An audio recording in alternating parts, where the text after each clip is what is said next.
Egypt, land of pharaohs and pyramids, where time itself seemed to bow before the weight of millennia.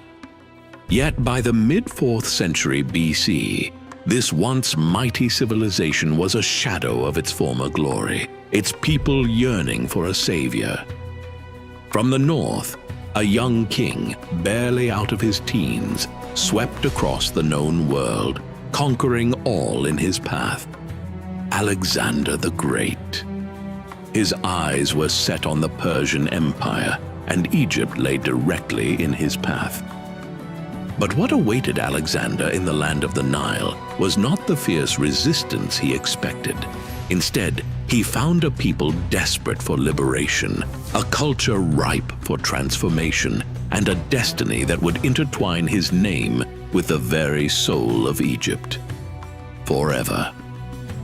This is the story of how a conqueror became a pharaoh, a god, and a legend. This is the story of Alexander in Egypt.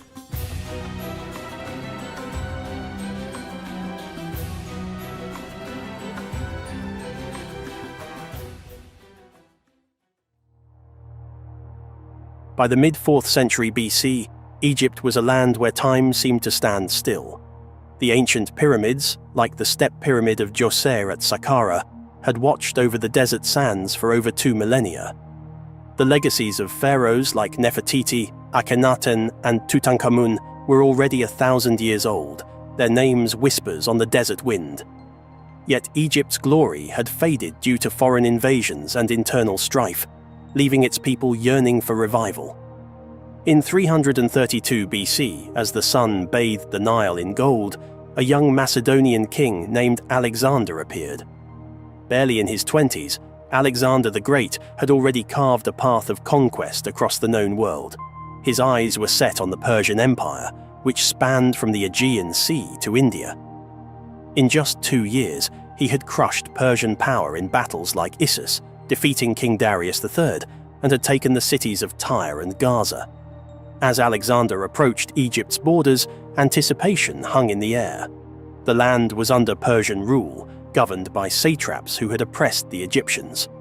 Memories lingered of Persian kings like Cambyses II and Artaxerxes III, accused of desecrating temples and killing the sacred Apis bull, an affront to Egyptian faith. The Egyptians, burdened by these offences, watched as Alexander's army neared. But instead of resistance, Alexander was welcomed with open arms. Egyptian priests and nobles saw him as a liberator who would free them from Persian domination. The Persian governor surrendered without a fight.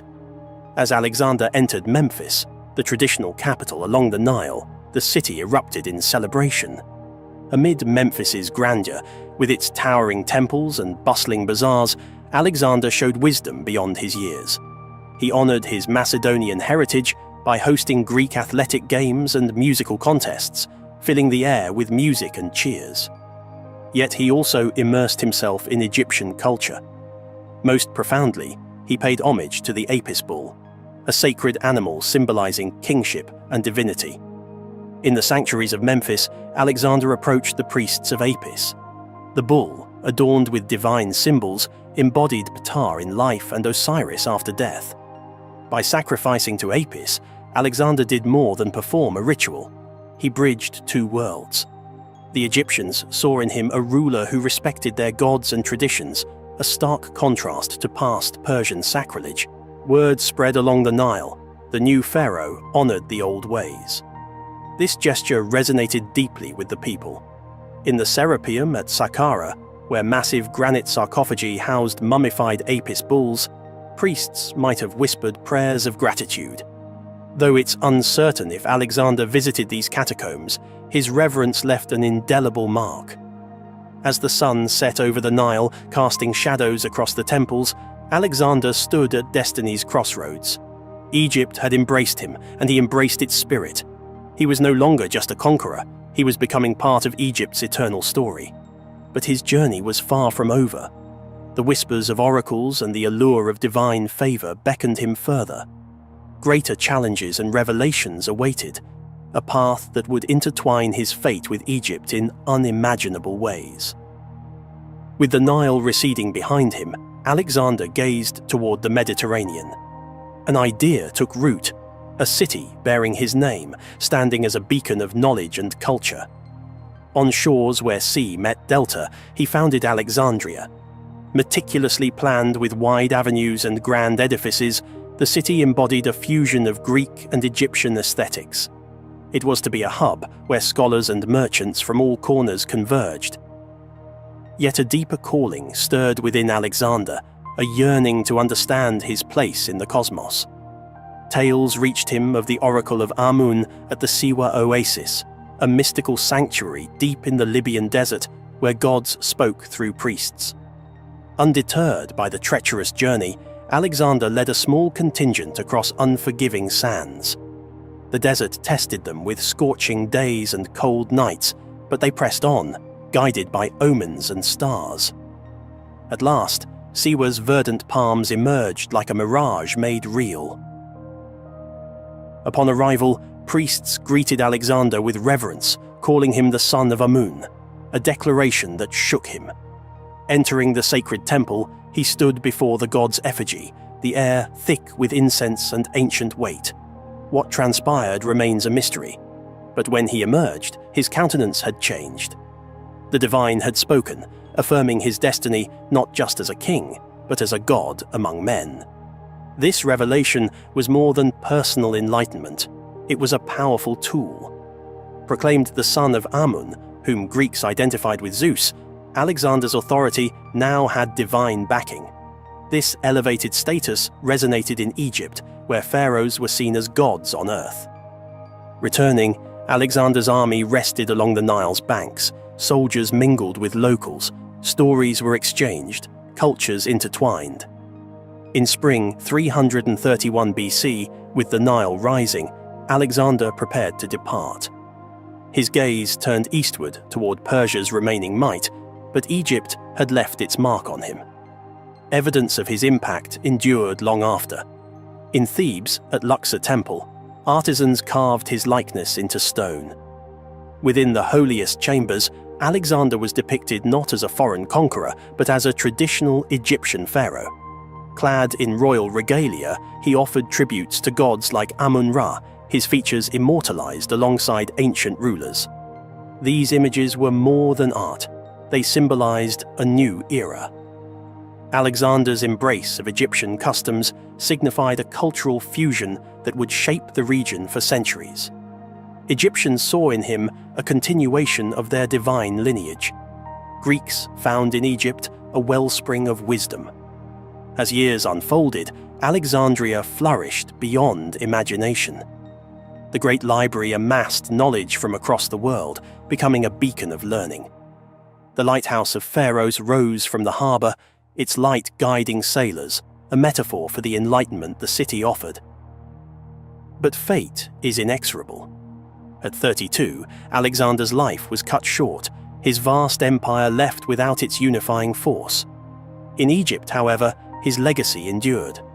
The Ptolemaic dynasty, founded by his general Ptolemy, continued the synthesis of Greek and Egyptian cultures.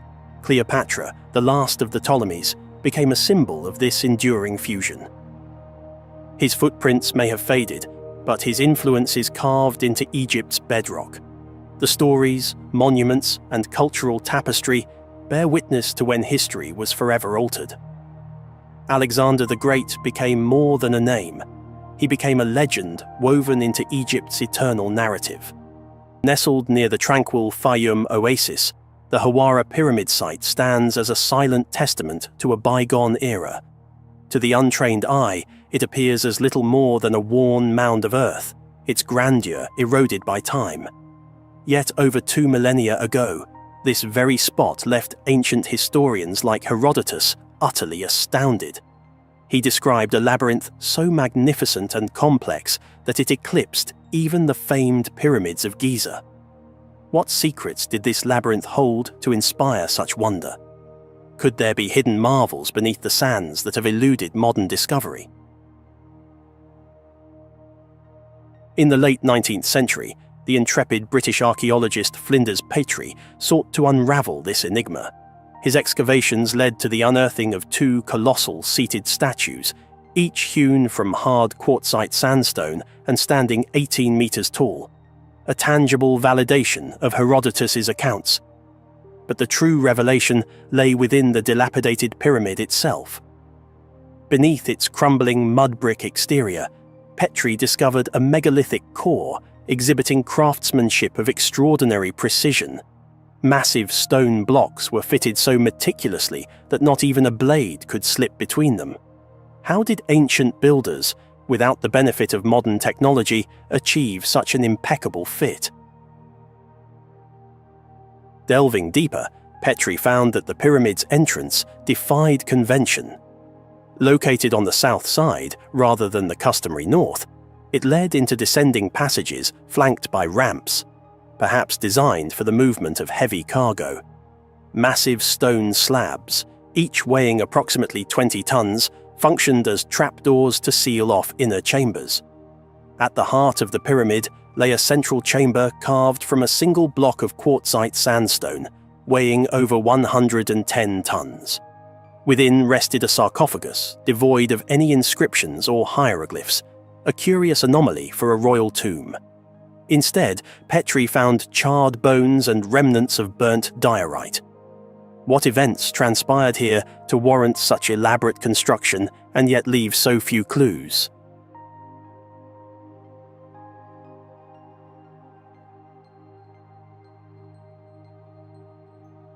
While Petrie marveled at the pyramid's architectural feats, he was equally captivated by the quest for the legendary labyrinth described by Herodotus, a sprawling complex said to contain 3,000 rooms arranged in a bewildering maze of passages. Though much of it had been dismantled over centuries, Petrie's excavations uncovered vast foundations that hinted at its former grandeur. In the 21st century, modern technologies like ground-penetrating radar and satellite imaging have revealed extensive networks of underground chambers and walls matching ancient descriptions. Yet despite these compelling findings, there has been resistance to further excavation. What might this reluctance signify? Could the labyrinth conceal secrets that challenge our understanding of ancient Egyptian civilization? Journeying to another enigmatic site, we arrive at the Serapeum of Saqqara, a subterranean necropolis shrouded in mystery. Hidden within its depths are enormous granite boxes, each carved from a single block and weighing up to 70 tons. Their exteriors are polished to a mirror-like finish, and their corners are flawlessly squared, exhibiting a level of precision that rivals modern engineering. The interiors mirror this perfection, with uniformly smooth surfaces and consistent wall thickness. How could artisans over 3,000 years ago achieve such feats using only the rudimentary tools we believe they had? Granite is an exceptionally hard stone, difficult to carve even with today's technology. Theories abound that the ancient Egyptians may have possessed advanced techniques or tools now lost to history. Marks resembling those made by high-speed drills and saws have been found on other granite artifacts, such as perfectly round tube drill holes and spiral grooves on cylindrical cores. Could these be evidence of machinery or methods far ahead of their time?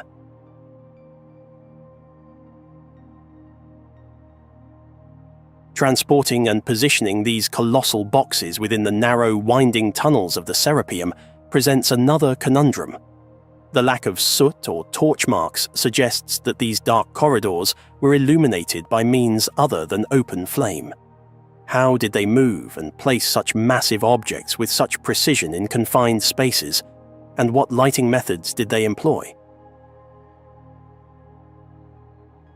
Traditionally, these boxes are considered to be sarcophagi for sacred Apis bulls, but the extraordinary effort and precision invested in their creation suggest a purpose far more significant. Some speculate they may have been part of an advanced energy system or served functions we have yet to comprehend. Are we glimpsing the remnants of a lost technology, one that challenges the conventional timeline of human advancement?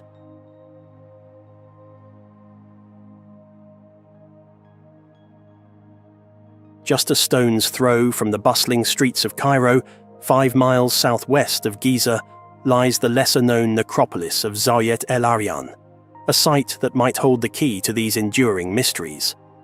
In 1900, the Italian archaeologist Alessandro Barsanti stumbled upon an immense limestone pit filled with massive blocks seemingly discarded in haste, as if to conceal something extraordinary beneath.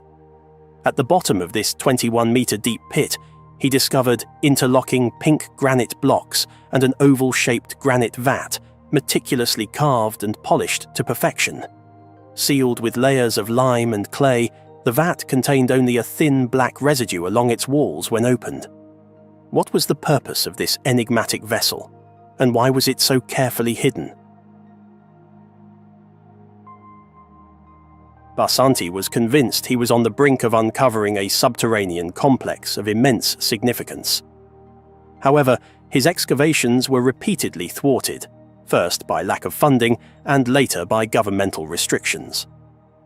In the 1960s, the Egyptian government designated Zawayet el-Aryan as a military zone, effectively halting all archaeological exploration.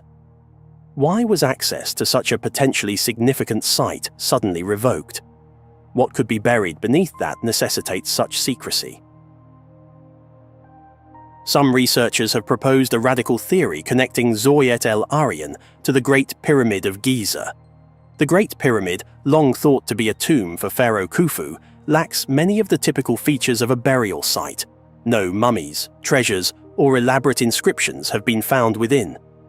In the mid-20th century, engineers like Edward Kunkel and later John Cadman suggested that the pyramid might have functioned as a massive water pump or even as a generator, harnessing natural forces to produce energy. Could the intricate passages and chambers have been designed for purposes far more advanced than traditional archaeology suggests?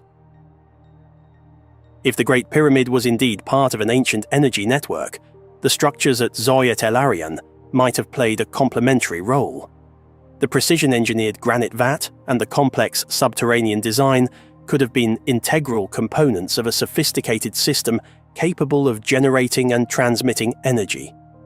Is it possible that the ancient Egyptians, or perhaps an even older civilization predating them, possessed advanced technological knowledge that has since been lost to time? The lost city of Heracleion, known to the ancient Egyptians as Tanis, was a submerged city near the mouth of the Nile River, off the coast of modern-day Alexandria, Egypt. Its discovery in the early 2000s by underwater archaeologist Frank Goddio and his team was a landmark event in archaeology. For centuries, Heracleion had been considered nothing more than a legend, known only through a few rare inscriptions and ancient texts. Heracleion served as a gateway to Egypt, acting as one of the primary ports of entry for Greek trade before the establishment of Alexandria. This made it a bustling hub of commerce, culture, and religion. The city was also a center for the worship of the god Amun-Gereb, the supreme god of the Egyptians at the time. One of the most significant religious events held in Heracleion was the annual Mysteries of Osiris ceremony, which celebrated the resurrection of the god Osiris. Artifacts and inscriptions found underwater suggest that this ceremony involved a procession from the temple of Amun-Gereb in Heracleion to the temple of Amun in Canopus. The city's remains are located around 6.5 kilometers off the coast, submerged under 30 to 45 feet of water. The excavation revealed a vast treasure trove of artifacts, statues, and architectural wonders that provide invaluable insights into ancient Egyptian civilization and its interactions with the Greek world. One of the most remarkable finds was the discovery of giant statues, some over 5 meters tall, beautifully carved and incredibly well preserved in the silty bottom of the bay. These statues represent a mix of Egyptian gods and goddesses, pharaohs, and Greek rulers, highlighting the cultural blend that characterized the city. Gold coins and weights made from bronze and stone were also discovered, shedding light on the city's trade and economic system. Among the most intriguing discoveries were dozens of small limestone sarcophagi, believed to have been used for mummified animals brought as offerings to the gods. These, along with the remains of more than 64 ancient shipwrecks, tell the story of a city deeply connected with the divine, where commerce and religion were intertwined. An interesting comparison can be drawn between Heracleion and the ancient city of Pompeii in Italy. Both cities were lost to natural disasters. Heracleion to rising waters and earthquakes, Pompeii to a volcanic eruption, and both lay forgotten for centuries. The rediscovery of each has provided a snapshot of life in an ancient city, offering insights into the daily lives, cultures, and economies of the past. While Pompeii offers a glimpse into Roman life frozen in time by volcanic ash, Heracleion reveals its story through the preservation of artifacts beneath the sea. Both sites challenge our understanding of ancient civilizations, but the underwater preservation of Heracleion offers a unique perspective, particularly in the conservation of organic materials and metals that would not have survived on land.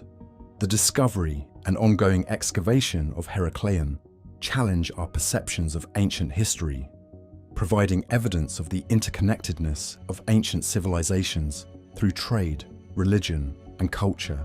The artifacts and structures found beneath the waters of the Mediterranean are a testament to the city's significance in the ancient world, offering a vivid picture of its splendor and the daily lives of its inhabitants.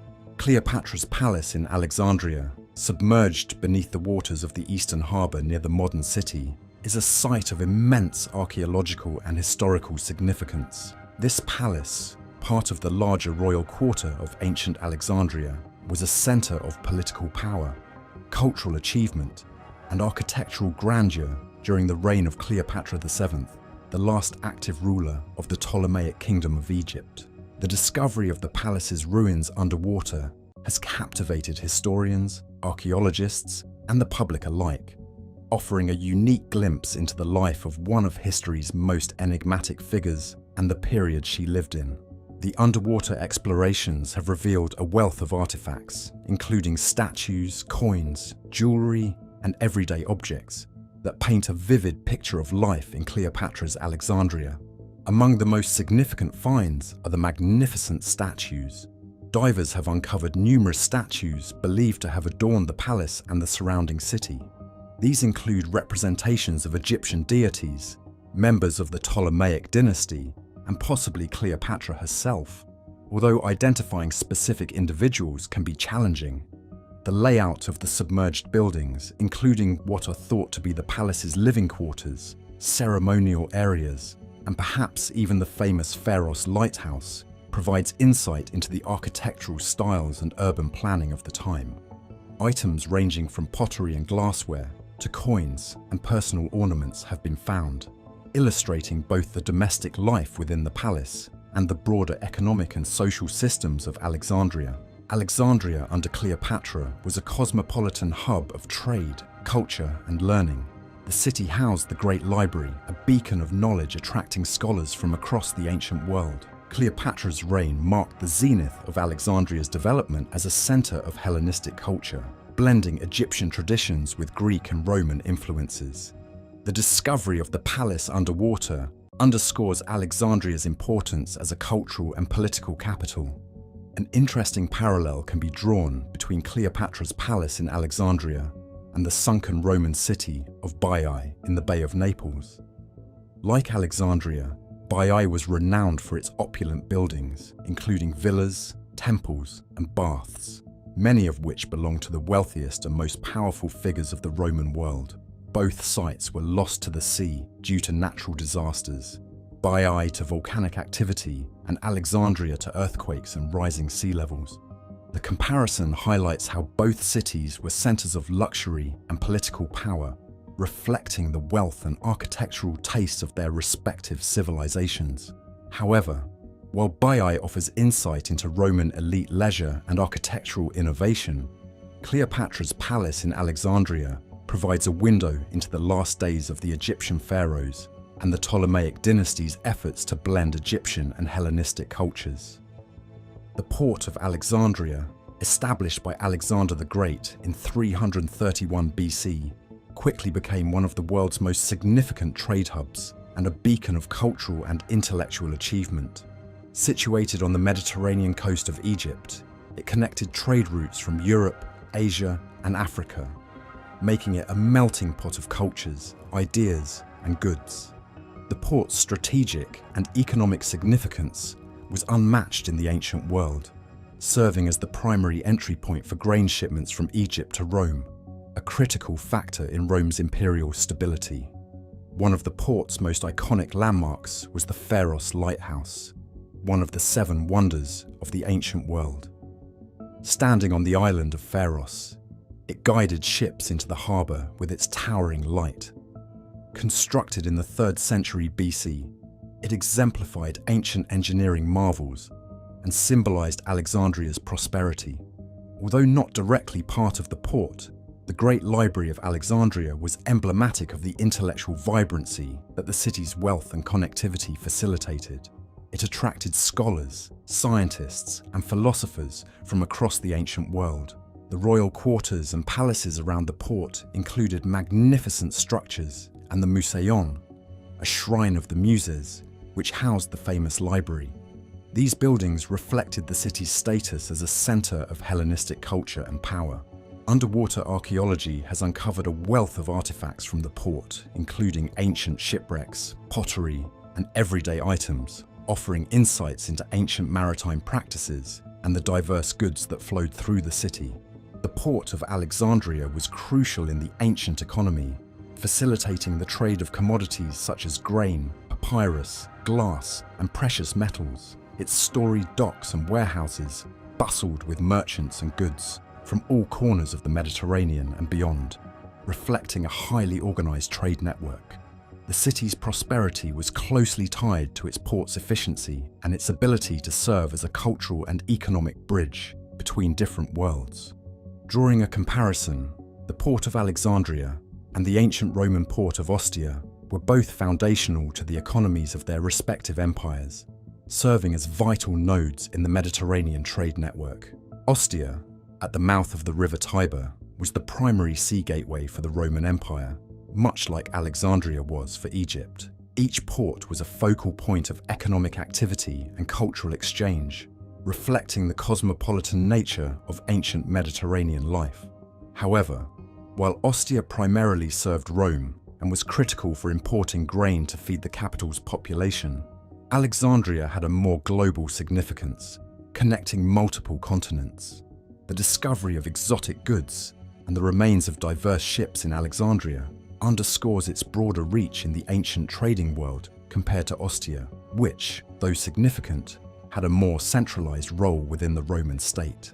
The discovery of Cleopatra's tomb is undeniably one of the most thrilling and mysterious achievements in archaeology. Cleopatra VII, the final ruler of the Ptolemaic Kingdom of Egypt, has fascinated people for centuries with her intelligence, political shrewdness, and her famous romances with Roman leaders Julius Caesar and Mark Antony. For ages, the location of her final resting place remained one of history's most elusive mysteries. The breakthrough in the search for Cleopatra's tomb emerged in the early 21st century. This incredible discovery was driven by Dr. Zahi Hawass, Egypt's former Minister of Antiquities, and Kathleen Martinez, a Dominican lawyer turned self-taught archaeologist with a deep passion for Cleopatra. Martinez, fueled by her admiration for Cleopatra and her extensive research of ancient texts, posited that Cleopatra and Mark Antony were buried in the temple of Osiris Magna, near the ancient city of Alexandria. Martinez's theory was rooted in a detailed analysis of historical accounts by Plutarch and Cassius Dio, suggesting Cleopatra might have been buried in a temple dedicated to the goddess Isis. This idea contrasted with the prevailing belief that Cleopatra was interred within Alexandria itself. In 2005, Martinez obtained permission from the Egyptian authorities to commence excavations at Osiris Magna. The excavation at Osiris Magna was challenging. The site, located on the edge of the Libyan desert, posed significant difficulties due to its unstable structures and the complex layers of archaeological deposits. Over several years, the team uncovered notable artifacts, including coins with Cleopatra's likeness, statues, and inscriptions, all supporting the hypothesis that the site was connected to Cleopatra. A particularly intriguing aspect of this discovery was the mysterious and seemingly serendipitous nature of many findings.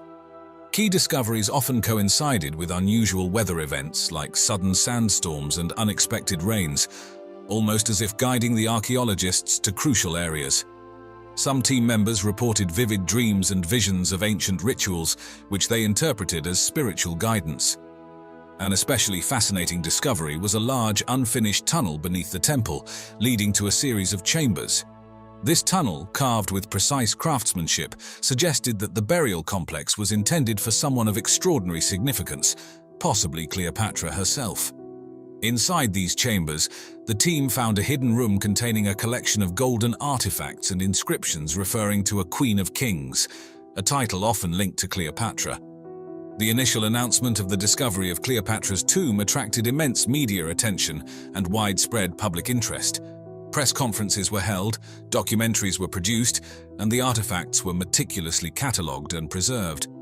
Many of these artifacts, including statues, jewelry, and coins, were exhibited in museums worldwide, drawing millions of visitors eager to learn more about Cleopatra and her era.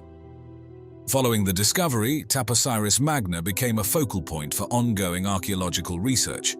Scholars and historians collaborated to further investigate the surrounding area, uncovering additional structures and artifacts that offered more insights into the Ptolemaic period. The discovery also led to a re-evaluation of other potential burial sites across Egypt, prompting new excavations and yielding fresh historical data. The site itself transformed into a popular tourist destination, significantly boosting the local economy and fostering a deeper appreciation for Egypt's rich cultural heritage. Educational programs and public lectures spread the knowledge gained from the discovery, inspiring a new generation of archaeologists and historians. Cleopatra's tomb holds a treasure trove of unique and fascinating facts that shed light on her life and reign. One of the most remarkable aspects of Cleopatra was her linguistic prowess. She was fluent in several languages, including Egyptian, Greek, Latin, and possibly others, which allowed her to communicate effectively with various cultures and political leaders. This multilingual ability was a significant asset in her diplomatic engagements and helped her maintain strong political ties. Cleopatra's reign was characterized by a remarkable blend of Egyptian and Hellenistic cultures. She embraced Egyptian customs and religious practices, presenting herself as the reincarnation of the goddess Isis, while also maintaining strong connections to her Greek heritage. This cultural syncretism was reflected in the art, architecture, and religious ceremonies of her time, creating a unique and vibrant cultural landscape. The tomb at Osiris Magna, believed to be Cleopatra's final resting place, is a testament to her architectural vision. The complex features intricate carvings, hidden chambers, and sophisticated tunnels, highlighting the advanced engineering and architectural skills of the period. The tomb's design and construction reflect the grandeur and sophistication that Cleopatra likely envisioned for her eternal abode. The artifacts discovered within the tomb are rich with symbolism. Golden jewelry, statues, and inscriptions reflect Cleopatra's royal status, religious beliefs, and political ambitions. These artifacts offer a glimpse into her life, her reign, and her desire to be remembered as a divine ruler. The symbols and inscriptions provide valuable insights into how Cleopatra viewed herself and how she wanted to be perceived by future generations.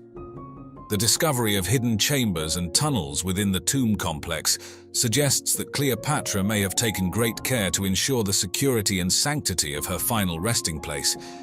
These hidden features indicate a sophisticated understanding of architecture and a deep respect for the afterlife.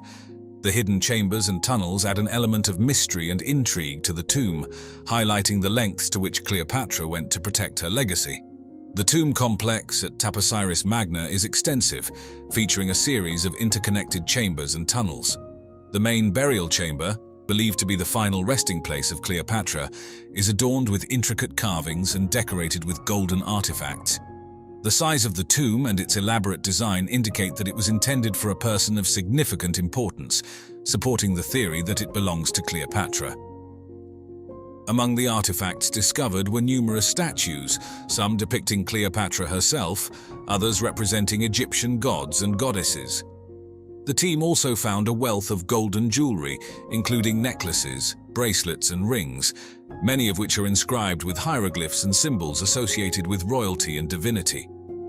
Additionally, coins bearing Cleopatra's likeness and inscriptions were uncovered, further supporting the identification of the tomb. These artifacts not only highlight Cleopatra's royal status, but also provide a tangible connection to the historical figure, enriching our understanding of her life and reign. One of the most enduring mysteries surrounding Cleopatra is the exact circumstances of her passing. The traditional account suggests that she took herself by allowing an asp, a venomous snake, to bite her. However, some scholars propose alternative theories. Another intriguing theory is that Cleopatra's relationship with Rome was more complex than commonly portrayed. Some historians believe that her alliances with Julius Caesar and later with Mark Antony were part of a broader strategy to create a unified Greco-Roman Egyptian empire, with Alexandria as its capital. This theory suggests that Cleopatra's ambitions extended beyond Egypt, envisioning a new world order centered around her rule. The discovery of Cleopatra's tomb has also sparked speculation about a potential curse associated with disturbing her final resting place. Similar to the curse of Tutankhamun's tomb, some believe that those who enter Cleopatra's tomb may face misfortune or supernatural retribution. While there is no concrete evidence to support this theory, it adds an element of mystery and intrigue to the discovery. One of the most mysterious coincidences related to the discovery of Cleopatra's tomb is the alignment of astrological events. Researchers noted that significant breakthroughs in the excavation process often coincided with notable celestial events, such as eclipses and planetary conjunctions.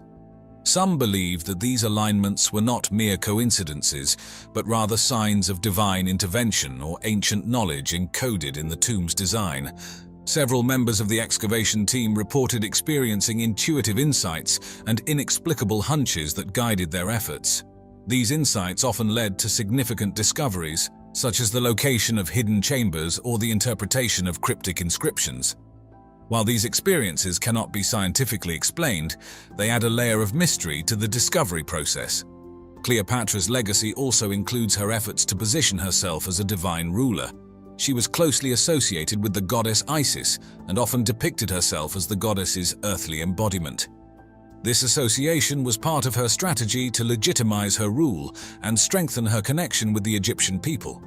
The artifacts found in her tomb, including statues and inscriptions depicting her as Isis, underscore this aspect of her reign. At the most speculative end of the spectrum, we encounter theories that attribute the pyramid's appearance to events far beyond the realm of conventional understanding. These ideas, often fueled by digitally manipulated images and a thirst for the extraordinary, are frequently intertwined with broader scientific narratives about ancient Egypt. But first, let's learn a bit more about the Pyramid of Senusret II, located at el-Aryan, also referred to as Ilahun or Kahun, in the Fayum oasis of Egypt, stands as a testament to the power and ingenuity of the Middle Kingdom 2055 to 1650 BC. While not as visually imposing as the famed pyramids of Giza, it holds significant historical and archaeological value, offering insights into the evolving architectural styles, religious practices, and socio-political dynamics of its time. To understand the significance of Senusret II's pyramid, we must first place it within the broader context of the Middle Kingdom. This period followed the First Intermediate Period, a time of political fragmentation and instability that marked the end of the Old Kingdom's centralized rule. The reunification of Egypt under the 11th dynasty, based in Thebes, ushered in the Middle Kingdom. Some propose that the pyramid's melted look is the result of an attack by advanced weaponry wielded either by extraterrestrial visitors or a lost, technologically superior human civilization. This theory often intertwines with the ancient astronaut hypothesis, a fringe belief that posits extraterrestrials played a direct role in the development of human civilization, particularly in the construction of megalithic structures like the pyramids. Proponents of this theory often point to other ancient sites around the world, such as the Nazca Lines in Peru or the statues of Easter Island, claiming they provide further evidence of advanced, non-human engineering. This perspective gained popularity in the mid-20th century, particularly with the publication of Erich von Daniken's Chariots of the Gods, 1968, which, despite being widely criticized by academics for its lack of rigor and misinterpretation of evidence, captured the public imagination. A related theory, often associated with the work of Christopher Dunn in the Giza Power Plant, 1998, posits that the pyramids were not tombs, but rather ancient power plants utilizing unknown forms of energy. In this scenario, Senusret II's pyramid suffered a catastrophic meltdown, resulting in the damage we see today. This idea often draws on perceived similarities between the pyramid's internal chambers and modern power generation facilities, selectively highlighting features while ignoring others. Proponents sometimes point to the precision of stonework in certain parts of the pyramids, suggesting it could only have been achieved with advanced machinery. Another extreme theory suggests that a massive, unprecedented solar flare, far more powerful than anything observed in modern times, scorched the Earth. This event, it is argued, could have caused widespread fires and even melted rock surfaces, selectively damaging the pyramid. While solar flares are a real phenomenon and powerful ones can disrupt modern technology, there is no scientific evidence to suggest that a flare of the magnitude required to melt stone has ever occurred in recorded history, let alone one that would selectively target a single pyramid. It's important to understand why these theories hold such appeal. They offer simple, exciting explanations for complex phenomena, tapping into a desire for mystery and a sense of wonder about the past. They also often present themselves as challenging, mainstream narratives, appealing to those who are skeptical of established authorities. Moving closer to the realm of possibility, we encounter theories that invoke natural, albeit catastrophic, events to explain the pyramid's appearance. While still speculative, these theories at least operate within the realm of known natural phenomena. A large impact event could theoretically cause significant damage to a structure. The Chicxulub impact, for example, is believed to have caused the extinction of the dinosaurs.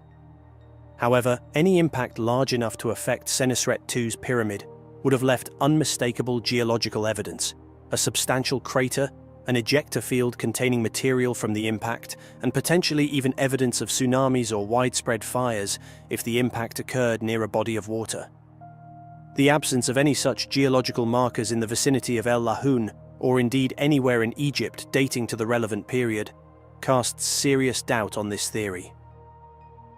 While earthquakes and floods were known occurrences in ancient Egypt and are documented in texts like the Ipuwer Papyrus, dating to the late Middle Kingdom or Second Intermediate period, which describes a period of social upheaval and possibly natural disasters, there's no evidence of a natural disaster of sufficient magnitude to selectively damage the pyramid's core while leaving its overall structure relatively intact.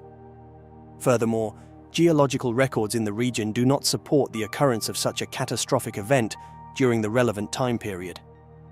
The Nile's regular flooding, while crucial to Egyptian agriculture, was generally predictable and controlled through irrigation systems, not a source of catastrophic destruction to well-established structures. As we move further along the spectrum, we finally arrive at the explanations grounded in archaeological evidence and historical context. This is where the true story of Senusret II's pyramid begins to unfold, revealing a narrative deeply intertwined with the political and economic realities of the Middle Kingdom. Senusret II's reign, 1897 to 1878 BC, fell within the 12th dynasty, a period of renewed stability and prosperity following the political fragmentation of the First Intermediate period. This era saw a resurgence of royal power, marked by ambitious building projects, the expansion of trade, and significant advancements in art and literature. The construction of pyramids, a tradition that had waned after the Old Kingdom, was revived, albeit with some modifications. Unlike the solid limestone pyramids of the Old Kingdom, such as those at Giza, Senusret II's pyramid employed a core of mud bricks. This was not a sign of technological decline, but rather a pragmatic adaptation to the available resources and economic realities of the time. Mud brick, a readily available material made from Nile earth and chopped straw, as described by 19th century Egyptologist John Shea Perring, was a cost-effective filler.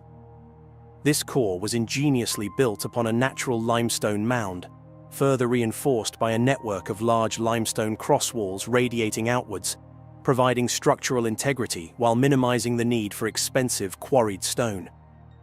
This mud brick core was never intended to be visible.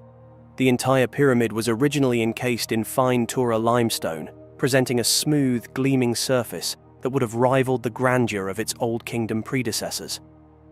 This casing served not only an aesthetic purpose, but also a symbolic one, projecting the image of a powerful and stable reign, a key concern for rulers of the Middle Kingdom seeking to reassert royal authority after a period of instability.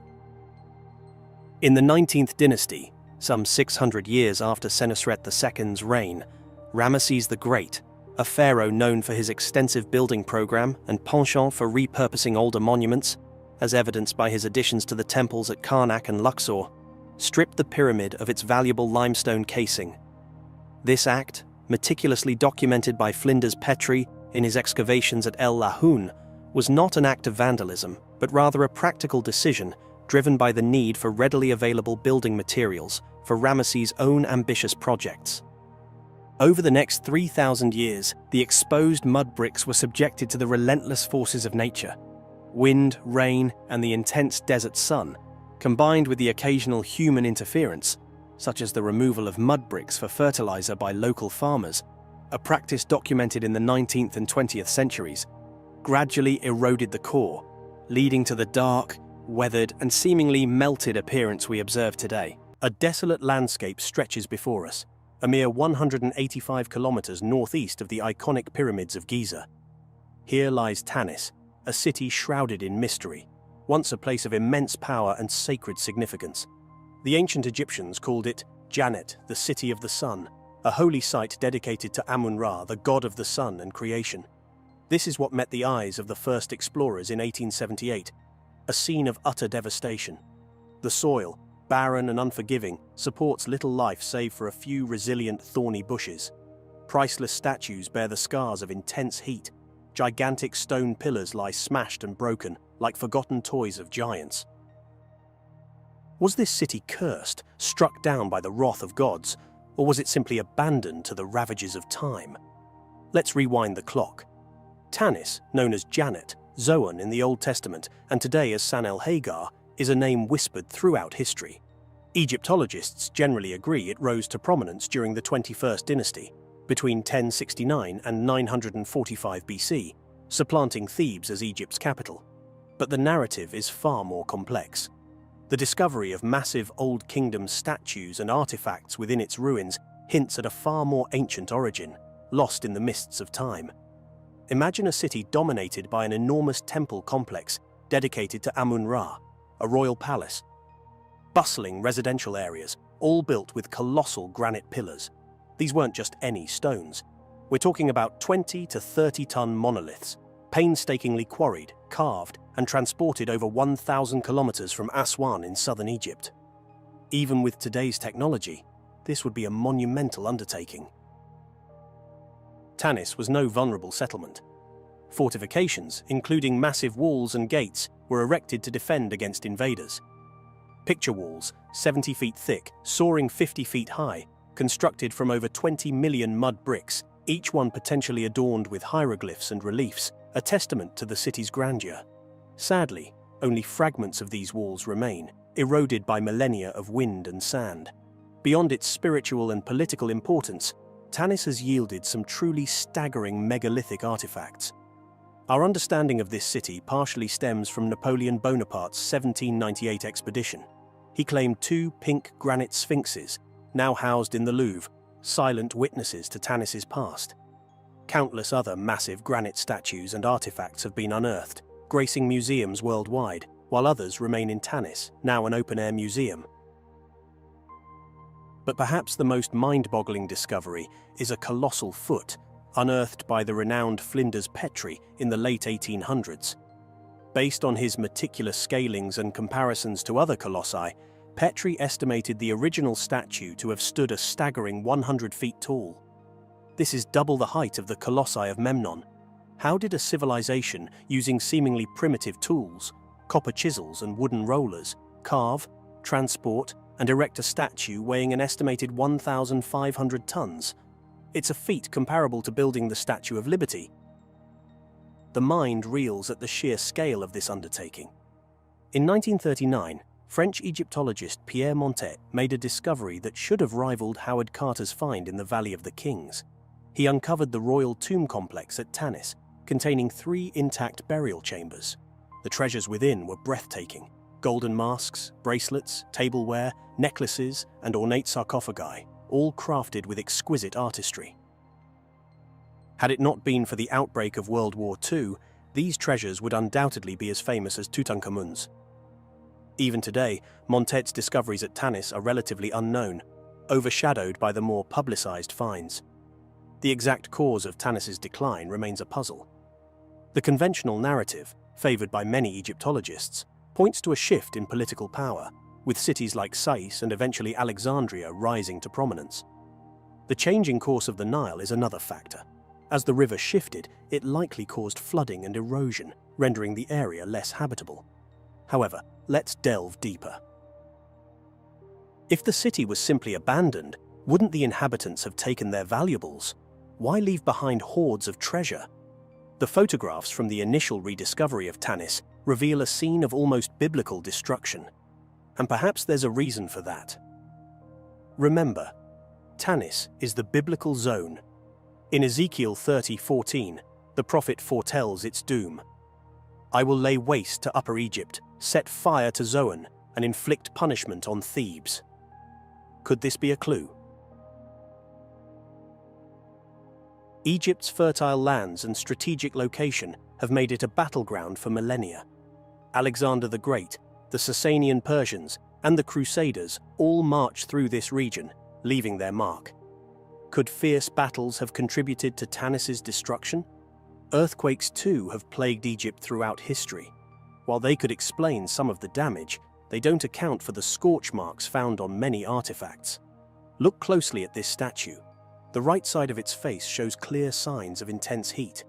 Granite requires temperatures exceeding 1,200 degrees Celsius to exhibit such damage.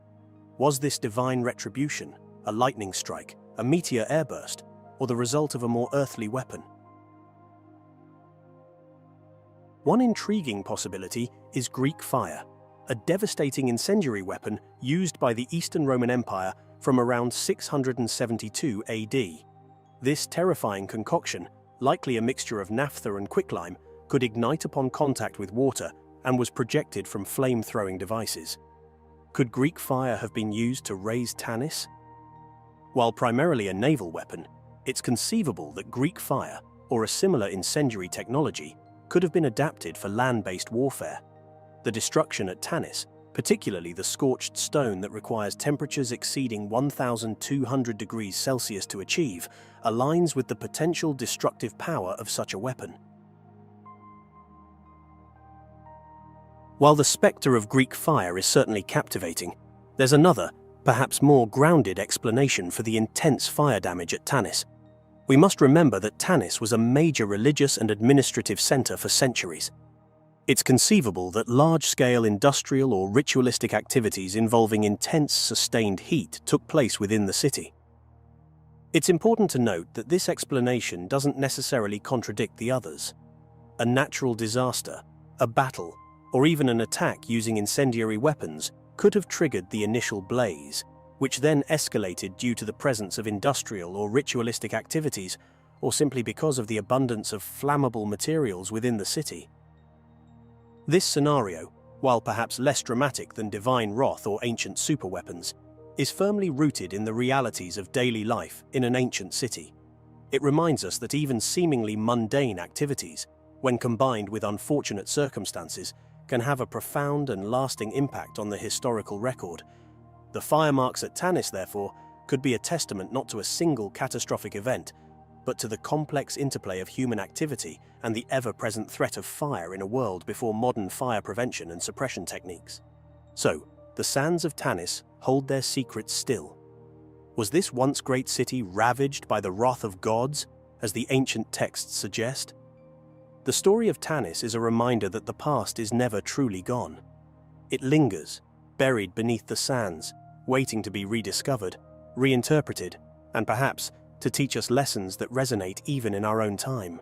Located to the south of the Giza Pyramid complex, The Kromer dump is a crescent-shaped accumulation of ancient debris, a seemingly mundane collection of discarded materials. First excavated in the 1970s by the Austrian archaeologist Karl Kromer and later re-examined in 2018 by the Ancient Egypt Research Associates under the direction of Dr. Mark Lehner, the dump has been traditionally viewed through the lens of the Fourth Dynasty. The AERA's 2018 findings, for instance, led them to characterize it as a Fourth Dynasty demolition and trash heap, with materials consistent with a demolished royal rest house or small palace dating back to the reign of Khafre, builder of the Second Pyramid. This interpretation aligns with the prevailing understanding of Giza as a necropolis primarily developed during the Fourth Dynasty.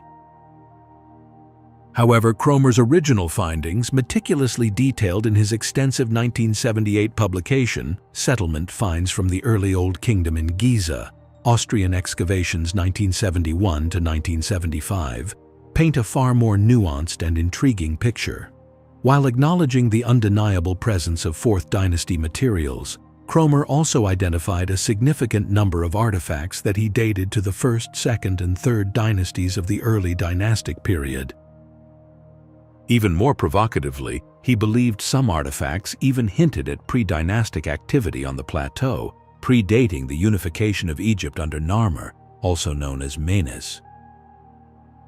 This raises a fundamental question that challenges the conventional narrative.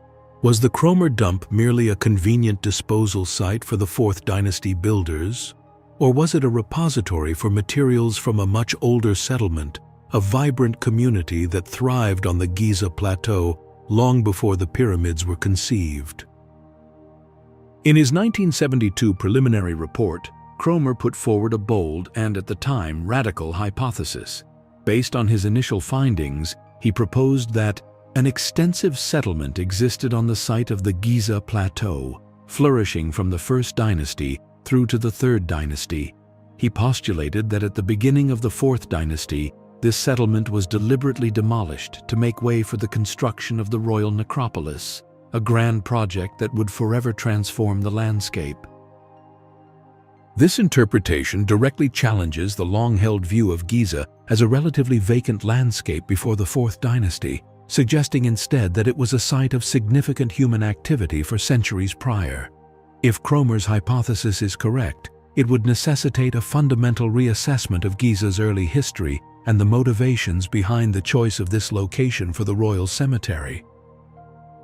Kromer's claims were not based on mere speculation, but on a careful analysis of the artifacts unearthed from the dump. Let's delve deeper into the key pieces of evidence that support his hypothesis.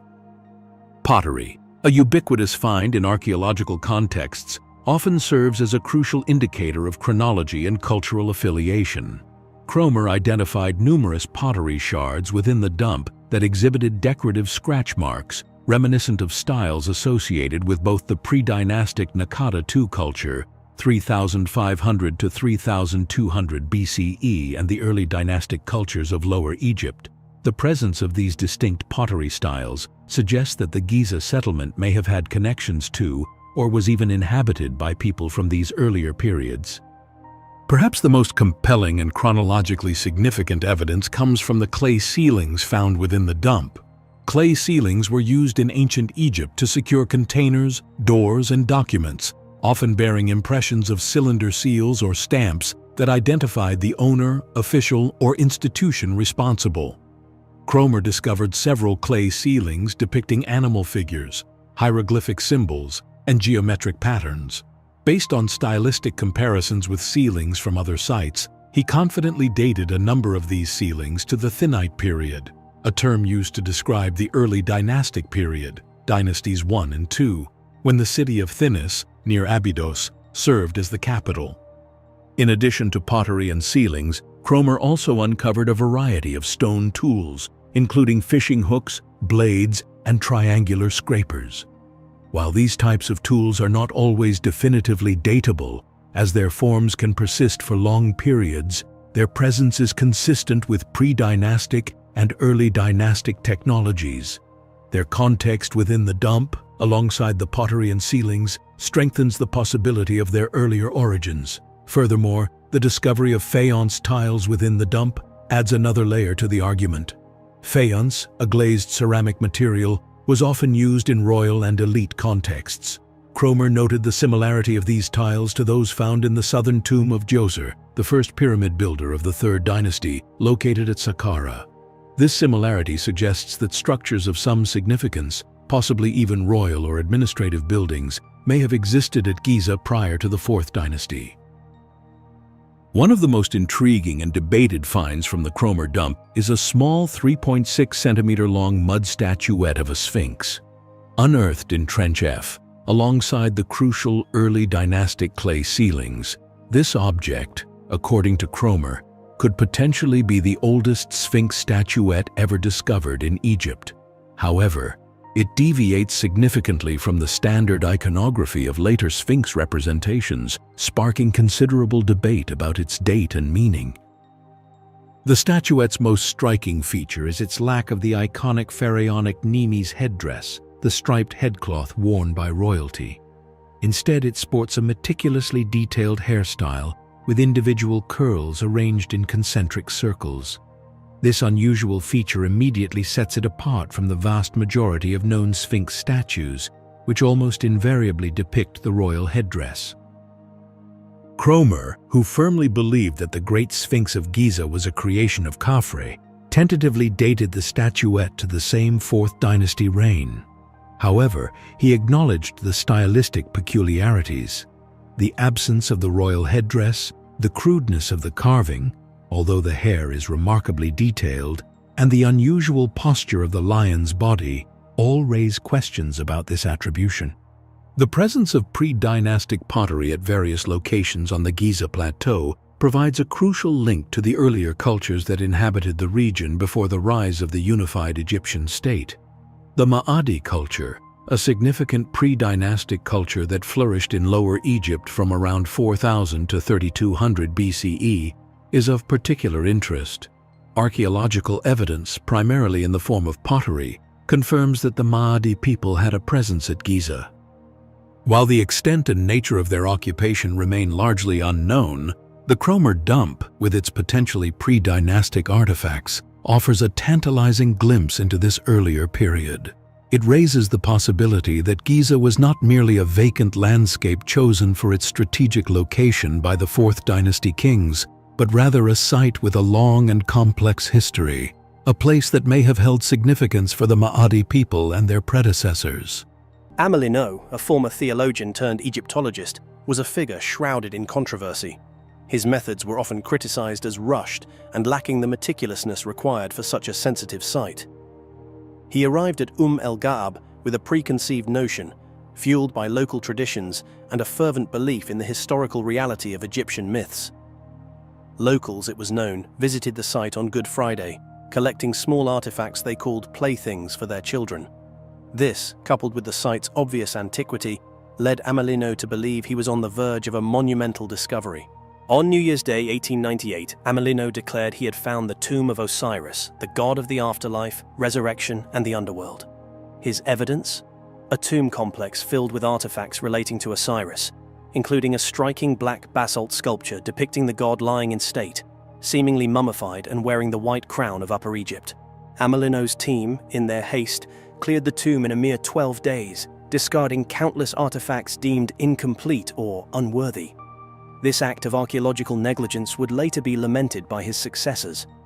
His 1899 publication, Le Tombeau d'Osiris, detailed his findings, complete with photographs, but was met with immediate skepticism from the Egyptological community. For example, the skull he believed to be that of Osiris was determined upon examination to belong to a woman. However, as stated by Gaston Maspero, who succeeded Victor Loret as director of the Egyptian Antiquities Service in 1899, the cerix of numerous early dynastic period pharaohs were found at the site. This included that of Djer, whom Amelino misidentified as Osiris. From the publication Royal Tombs of the Earliest Dynasties by Flinders Petrie, 1901. Among these were found many small objects inscribed with the Ka name of Zer, and some with that of Zet, and also a piece of crystal, perhaps from a large bowl, inscribed in ink with the name of Mernate. The arrival of Flinders Petrie, a meticulous and pioneering archaeologist, marked a turning point. Granted access to the site after Amillenio's contract was revoked, Petri meticulously re-excavated el-Ga'ab, uncovering a wealth of artifacts that Amillenio had carelessly discarded. Petri's work, published in detail, revealed the true nature of the site. Amillenio's Tomb of Osiris was definitively identified as the tomb of King Jer, a ruler of the First Dynasty. The tomb of Horus and Set was likewise reassigned to King Khasakemwy of the Second Dynasty. The basalt Osiris bed, a masterpiece of craftsmanship, was dated to the 13th dynasty, centuries after Jer's reign. Further to this, the name of King Kenjer was found inscribed on the side. As stated in his publication, Abydos, Part 2, by Flinders Petrie, 1903, the name of the king was written in the usual signs, Nefer Ab, Ra, Ka User, within a cartouche, and following this was Suten Rech, showing it to belong to a king hitherto unknown. Fortunately for history, Gaston Maspero, the new director of the Egyptian Antiquities Service, recognized the need for a more rigorous approach. Amillenio's exclusive contract was overturned, and Petrie was finally granted access to the site in 1899. Petrie's team painstakingly re-excavated el-Ga'ab, meticulously documenting every find, no matter how small or fragmented. His work revealed the appalling extent of Amillenio's negligence. A wealth of artifacts, including an arm still adorned with gold and turquoise jewelry, had been overlooked and discarded. Petrie's meticulous approach yielded a far more accurate understanding of the site's true nature. Petrie's publications, The Royal Tombs of the First Dynasty and The Royal Tombs of the Earliest Dynasties, along with Abydos, Part 2, systematically dismantled Amillenio's claims. The Tomb of Osiris was definitively identified as the tomb of King Jer, a powerful ruler of the First Dynasty. The supposed tomb of Horus and Set was correctly attributed to King Khasakemwy, a prominent figure of the Second Dynasty. While Amillenio's initial interpretation was demonstrably false, his work inadvertently shed light on a fascinating transformation that occurred at el-Ga'ab during the Middle Kingdom 2055 to 1650 BCE. Jer's tomb, though originally built for a First Dynasty king, was repurposed and reimagined as a focal point for the worship of Osiris. This transformation is supported by a wealth of archaeological evidence. Numerous dedications to Osiris, dating from the 11th to the 13th dynasties, have been discovered at the site. Stelae, inscribed with prayers and offerings, were erected, marking the area as sacred ground. A grand staircase, the very one that Amillenio had misinterpreted as the staircase of the great god, was constructed during the 13th dynasty, further enhancing the processional nature of the site. The site's importance as a center for Osirian worship intensified during the Second Intermediate Period 1650 to 1550 BCE and continued into the Late Period, c. 664 to 332 BCE. Even during the period of Persian rule, and later into the Roman era, evidence suggests that offerings continued to be made at the site, a testament to the enduring power of the Osiris cult. Evidence of the importance of the site to pilgrims is written in Papyrus Bulaq 18, dating to the reign of Sobek-hotep II, where it states, His Majesty commanded that offerings be made to the gods of Abydos at every feast and to Osiris at every festival. The saga of Amillenio's Tomb of Osiris is a multifaceted tale, encompassing archaeological blunder, the evolving nature of historical interpretation, and the enduring power of myth. It serves as a cautionary reminder of the perils of approaching ancient sites with preconceived notions and the critical importance of rigorous methodology in archaeological practice. However, the story also reveals the fascinating ways in which ancient sites can be reinterpreted and imbued with new meaning across different historical periods. El-Ga'ab, though initially misidentified, remains a site of immense historical and religious significance. Its sands continue to whisper tales of Egypt's earliest rulers, the enduring allure of the Osiris myth, and the complex, ever-shifting tapestry of belief, ritual, and power that shaped one of the world's most captivating civilizations.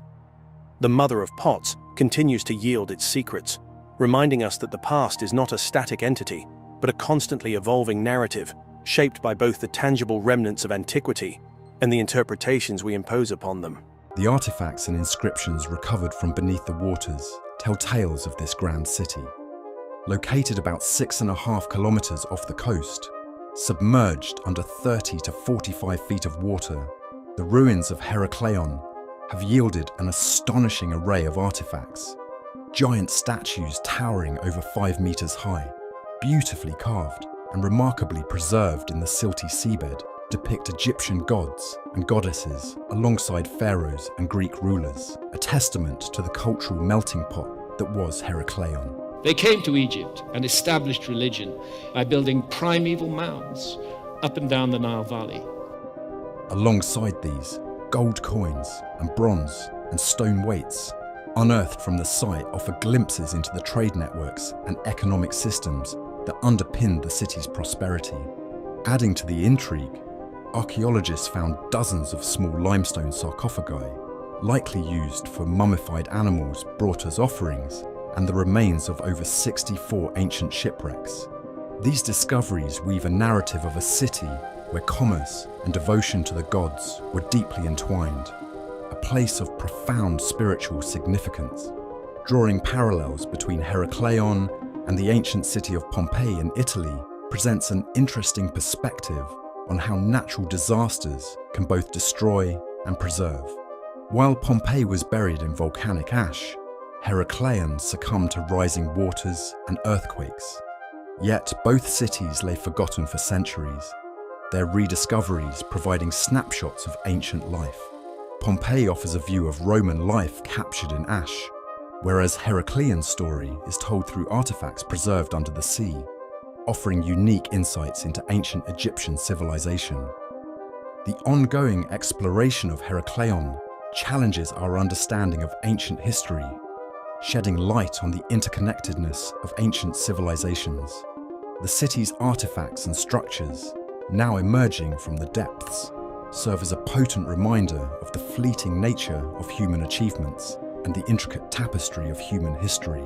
Now moving on to another discovery. The submerged ruins of Cleopatra's palace offer a fascinating window into the past.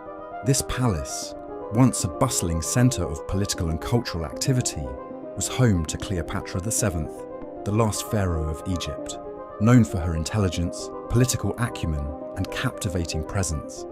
The discovery of its ruins has thrilled historians and archaeologists, providing unprecedented insights into Cleopatra's era, a time marked by immense political power, cultural achievements, and architectural splendour.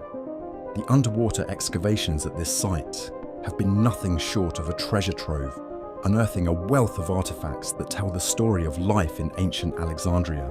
Among the haul are magnificent statues that might have once graced the palace and its surroundings, depicting Egyptian gods, Ptolemaic rulers, and possibly Cleopatra herself. These finds offer clues to the artistic and religious milieu of the period. The submerged structures, thought to include the palace's living quarters and ceremonial areas, and possibly even the fabled Pharos lighthouse, give us a glimpse into the architectural and urban planning styles of the time. Moreover, everyday items such as pottery, glassware, coins, and personal ornaments have been found, painting a vivid picture of both the domestic life within the palace and the bustling economic life of Alexandria.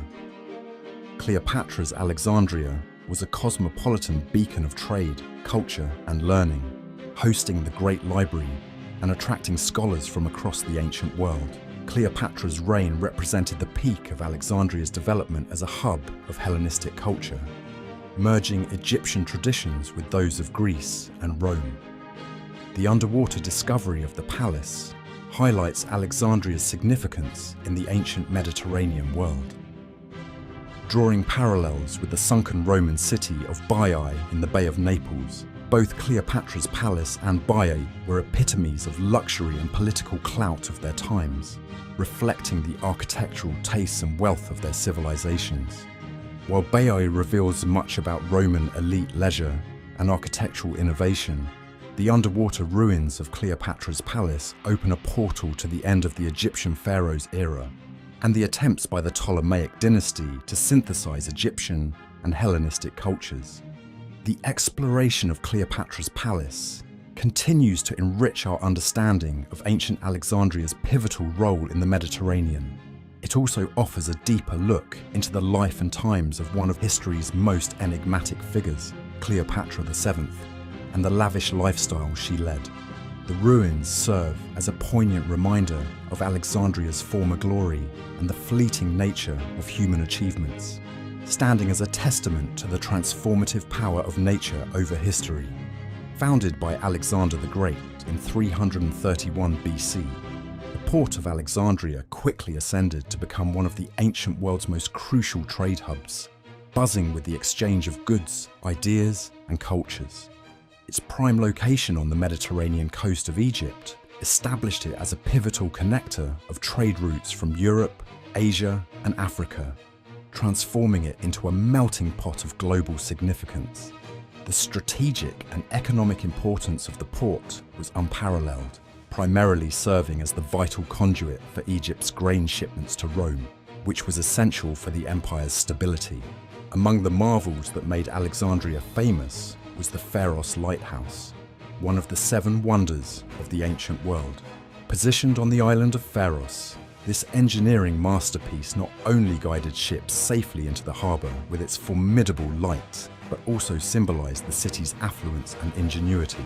Although not directly linked to the port, the Great Library of Alexandria was another testament to the city's intellectual and cultural richness, drawing scholars and thinkers from across the globe.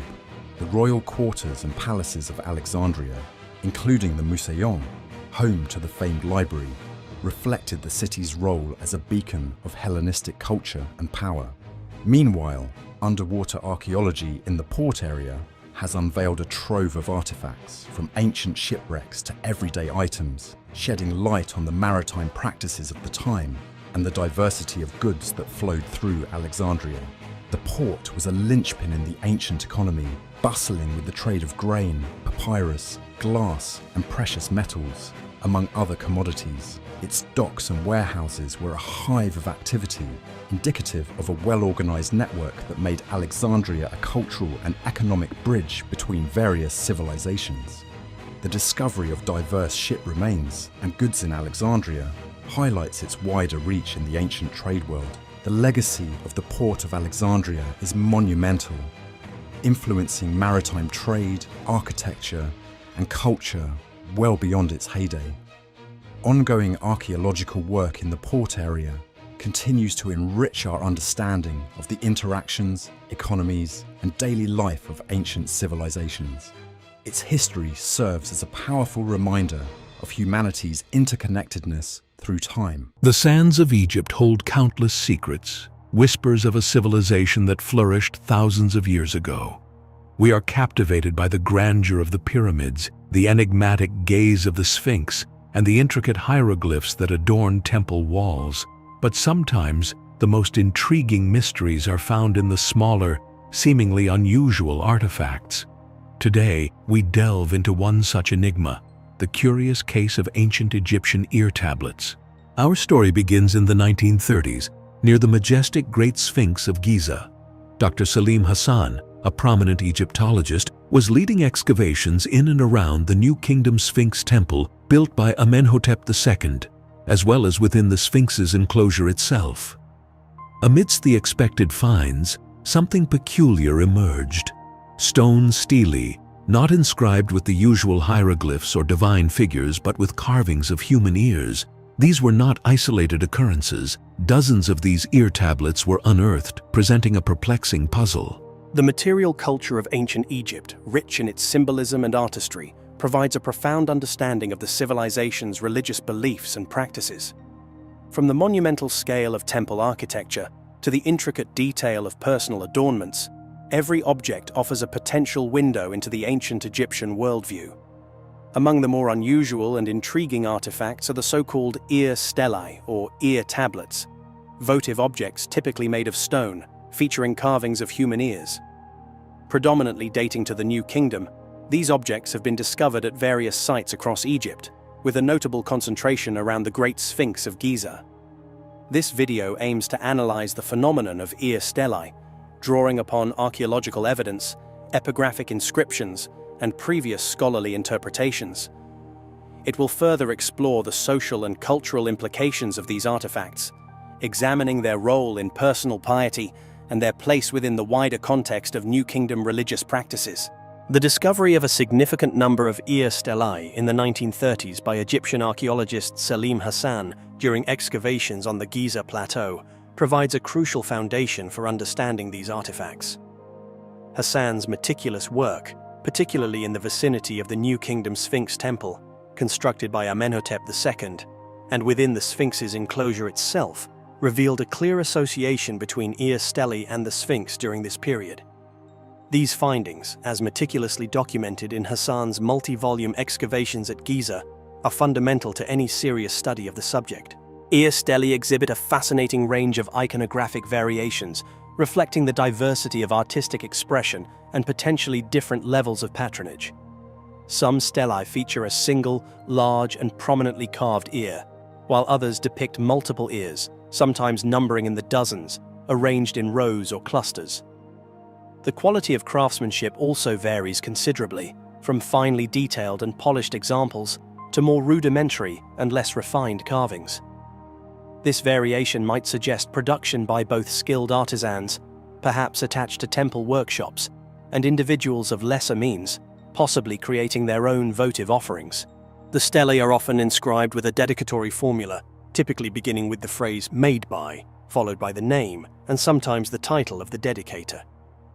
This formulaic phrase is common on New Kingdom votive objects and provides valuable information about the individuals who commissioned and dedicated these stelae.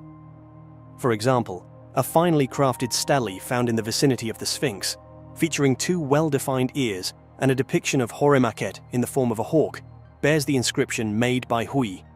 Another, discovered nearby and possibly the largest ear stele ever found, features a single imposing ear alongside a smaller figure of a deity perched on a pedestal.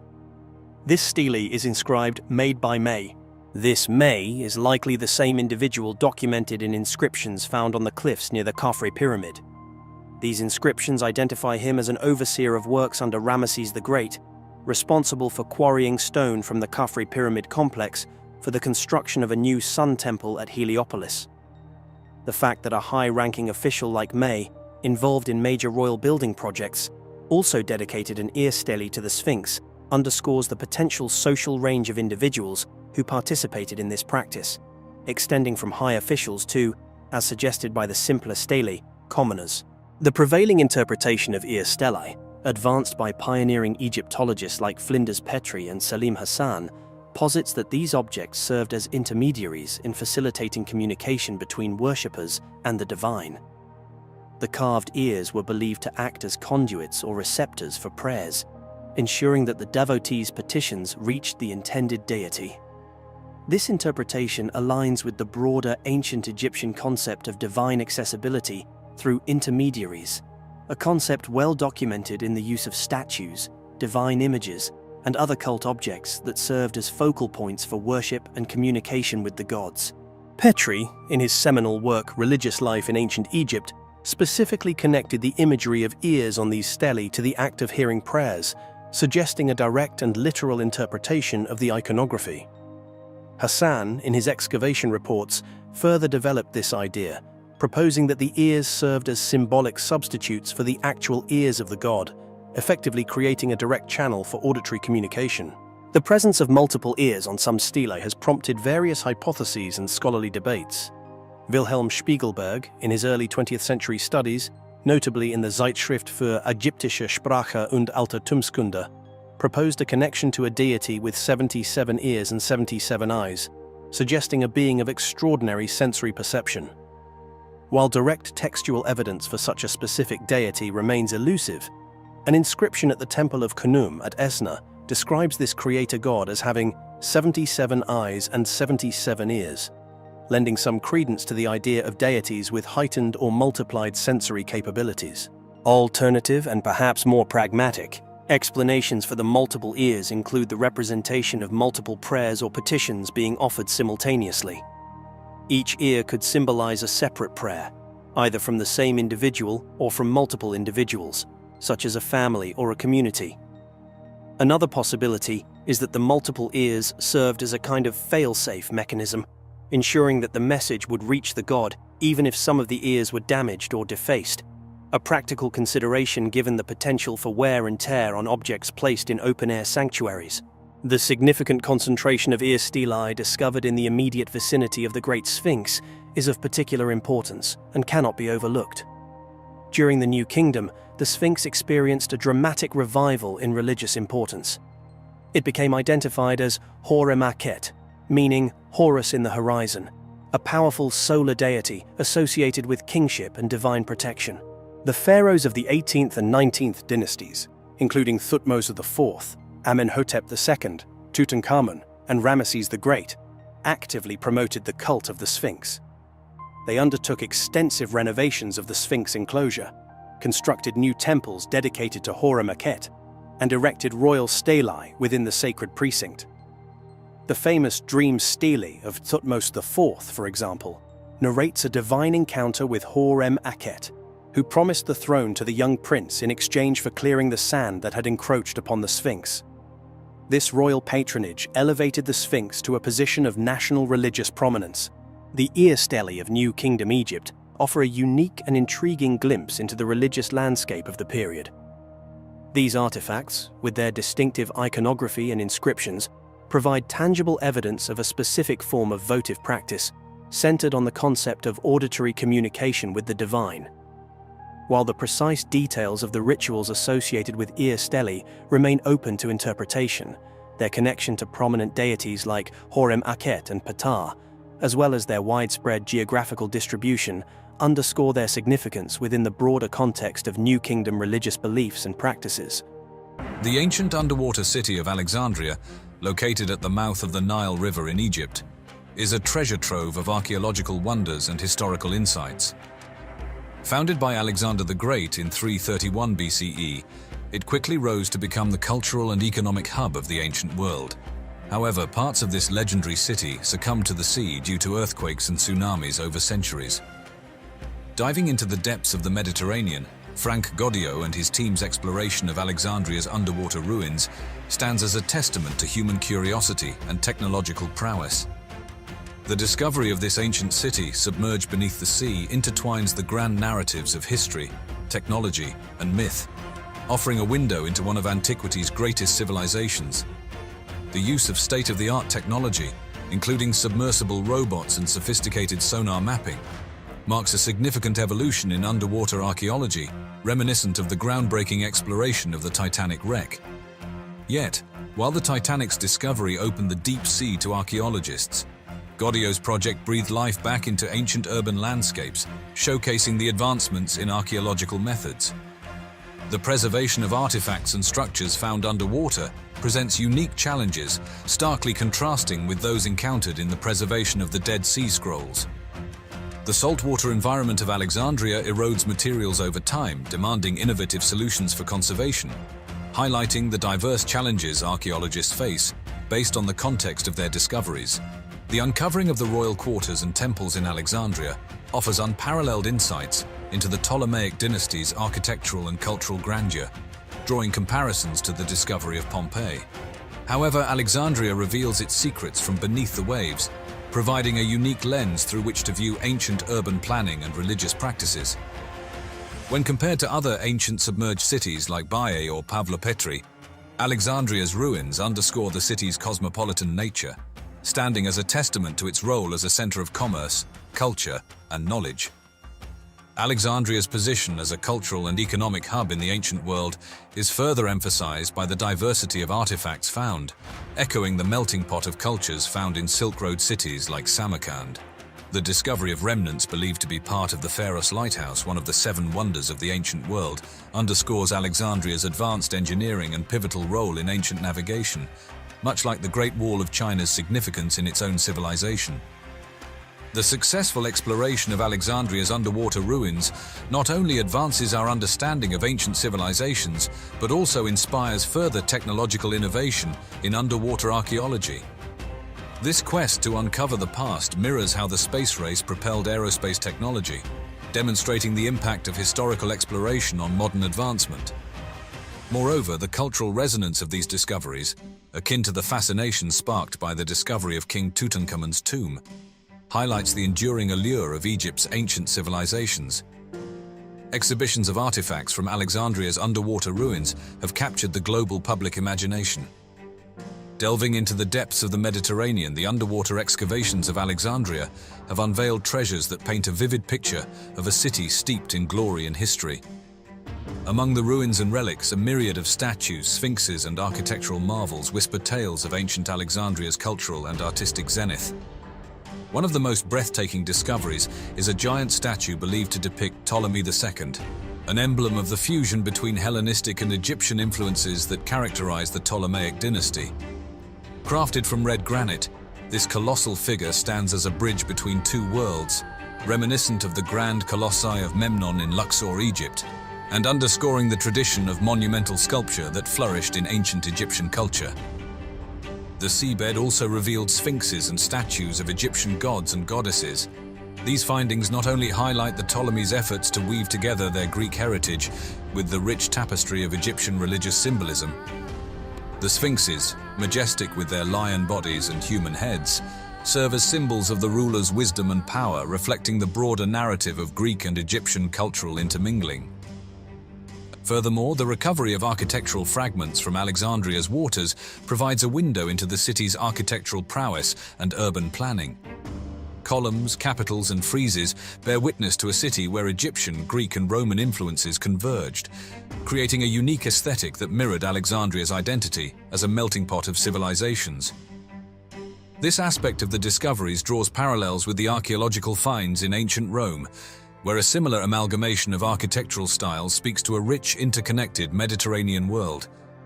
The excavation also brought to light an assortment of pottery and jewelry, offering glimpses into the daily lives, trade, and artistic expressions of Alexandria's denizens. The variety of pottery, from utilitarian domestic vessels to elaborately decorated ceremonial pieces, suggests a society of complex social strata and diverse needs. Meanwhile, the jewelry, gold earrings, necklaces, and rings, often embellished with precious stones, underscores Alexandria's affluence and its pivotal role in the trade networks that crisscrossed the Mediterranean. These artifacts not only reveal the city's artistic flair, but also its connections to a wider world. Through these discoveries, the underwater ruins of Alexandria continue to fascinate and enlighten, offering a mosaic of insights into one of antiquity's most magnificent cities. When divers stumbled upon a shipwreck near the Greek island of Antikythera in 1901, little did they know they were about to uncover one of the most astonishing artifacts of the ancient world, the Antikythera mechanism. Often hailed as the world's first analog computer, this device, dating back to around 100 BCE, is a marvel of ancient engineering and scientific knowledge. With its intricate system of over 30 bronze gears housed in a wooden frame, the mechanism was designed to predict lunar and solar eclipses, track the cycles of the Olympic Games, and model the moon's complex orbit, showcasing a level of technological sophistication that seems centuries ahead of its time. But what's truly fascinating about the Antikythera mechanism isn't just its complexity and precision. It also served as an astronomical and calendar device, capable of calculating the positions of the sun, moon, and perhaps even the planets. It featured dials for the zodiac and solar calendar, embedding celestial phenomena within the fabric of timekeeping in ancient Greek society. Inscriptions on the device acted as a user guide, revealing a profound understanding of astronomy and mathematics among its creators and users. While the origins of this extraordinary artifact remain speculative, many believe its connection to Alexandria isn't far-fetched.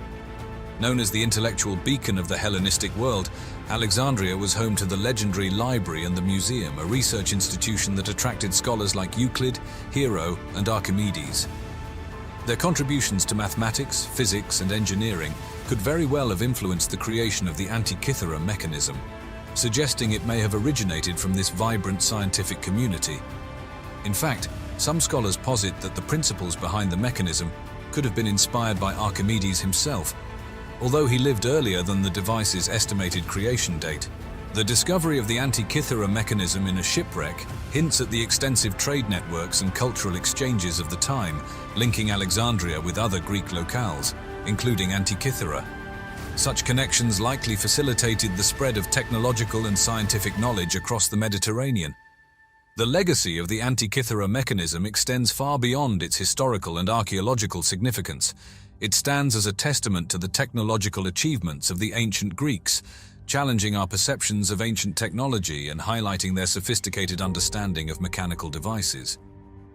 Modern scientists and engineers have drawn inspiration from this ancient marvel, leading to new discoveries about ancient science and technology, and even the development of replicas using ancient techniques. Ongoing research, employing advanced imaging techniques, continues to unveil the secrets of the Antikythera mechanism, offering insights not just into the device itself, but also into the scientific and cultural milieu of the Hellenistic period.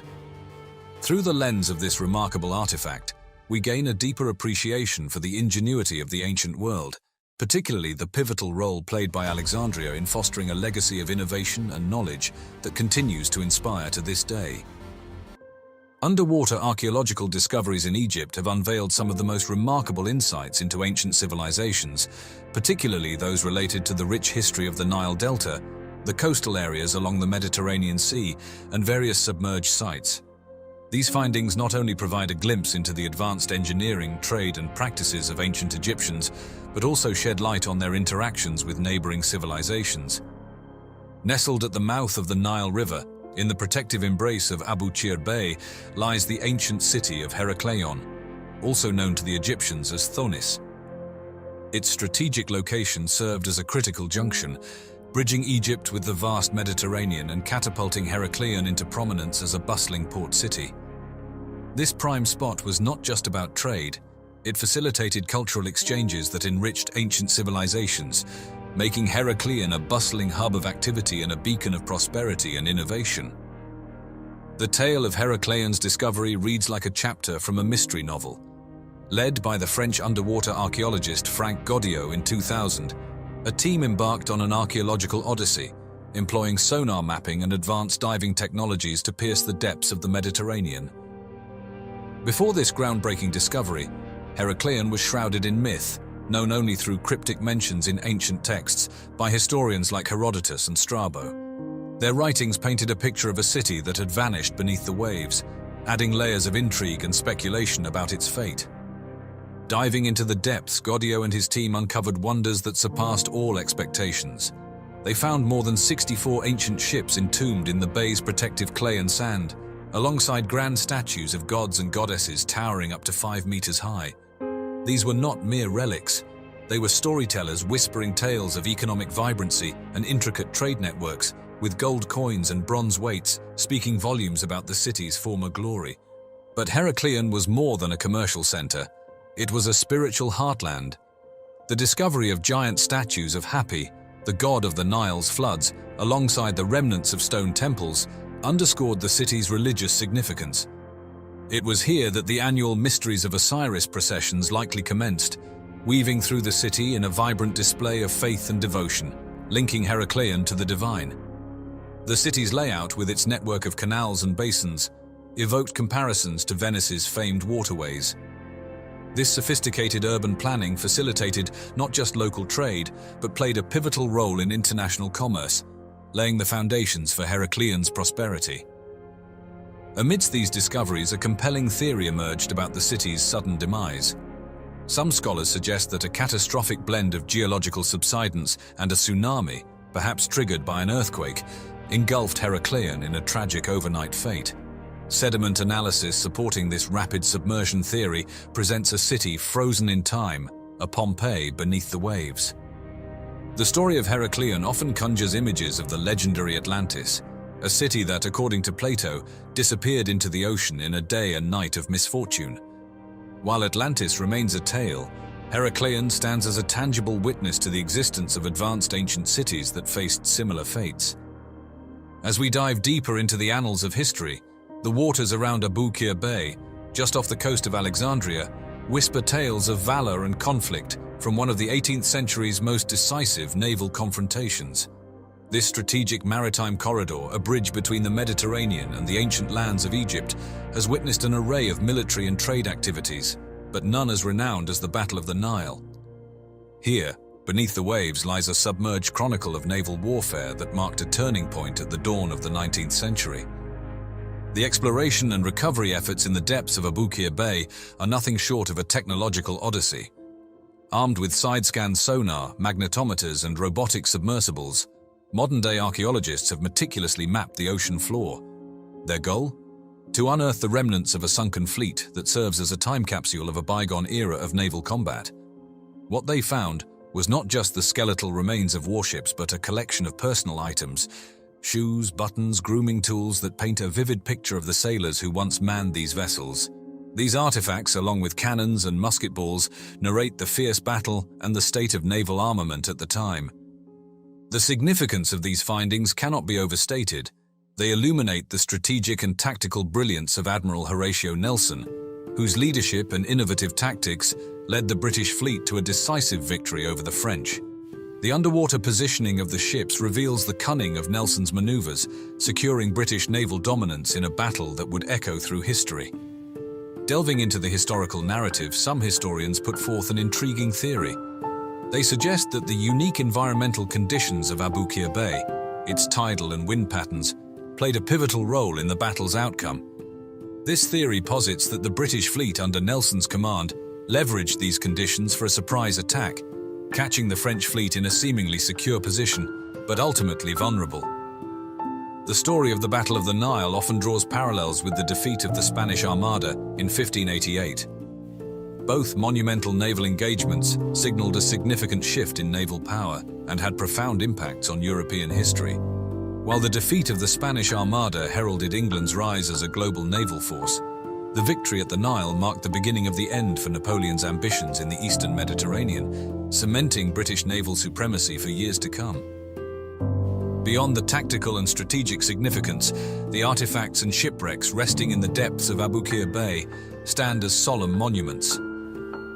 Venturing from the submerged narratives of naval warfare into the realm of architectural wonders, the story of the Lighthouse of Alexandria, or Pharos, beckons with its tales of engineering mastery and historical intrigue. Standing as a beacon of ancient innovation, the Pharos was not just any lighthouse. It was a marvel that pierced the sky, reaching over 100 meters into the heavens, making it one of the tallest man-made structures of the ancient world. Crafted under the aegis of the Ptolemaic kingdom by Sostratus of Cnidus, its construction was a testament to the advanced engineering of the era, utilizing lead to anchor its massive stone blocks securely, ensuring resilience against the seismic shifts of the Earth. Through the lens of underwater archaeology, equipped with digital mapping and 3D reconstruction tools, explorers have scoured the seabed of Alexandria's eastern harbor. This meticulous exploration has unearthed fragments and massive blocks, some weighing as much as 75 tons, and statues that once graced the vicinity of the lighthouse, including the colossal representations of what might be Ptolemy II. These findings have shed light on the Pharos' grandeur, revealing a scale and complexity that surpasses earlier estimates. Among the intriguing theories surrounding the Pharos' design is the inclusion of a reflective mirror, possibly crafted from polished bronze. This ingenious device, capable of catching the sun's rays by day and the glow of fire by night, would have been visible from as far as 50 kilometers away, guiding mariners safely through the Mediterranean's treacherous waters. Such a feature underscores the lighthouse's role as a beacon of safety and a marvel of ancient technological prowess. Drawing parallels with another ancient wonder, the Colossus of Rhodes, the Pharos shares a narrative of monumental significance. Both structures, celebrated among the 7 wonders of the ancient world, stood on islands marking the entrance to strategic ports. And both succumbed to the ravages of earthquakes, their destruction marking the end of an era, but leaving behind a legacy wrapped in the aura of their former glory. The cultural and historical impact of the Pharos extends far beyond its physical presence. It served as a practical aid to navigation and a symbol of Alexandria's might and technological advancement. Immortalized on coins and in the literary accounts of Roman authors such as Pliny the Elder and Strabo, the Pharos has cemented its place in history as a beacon of ancient marvels. Its legacy continues to shine through in language, with the name Pharos becoming synonymous with lighthouses and beaconing across many cultures.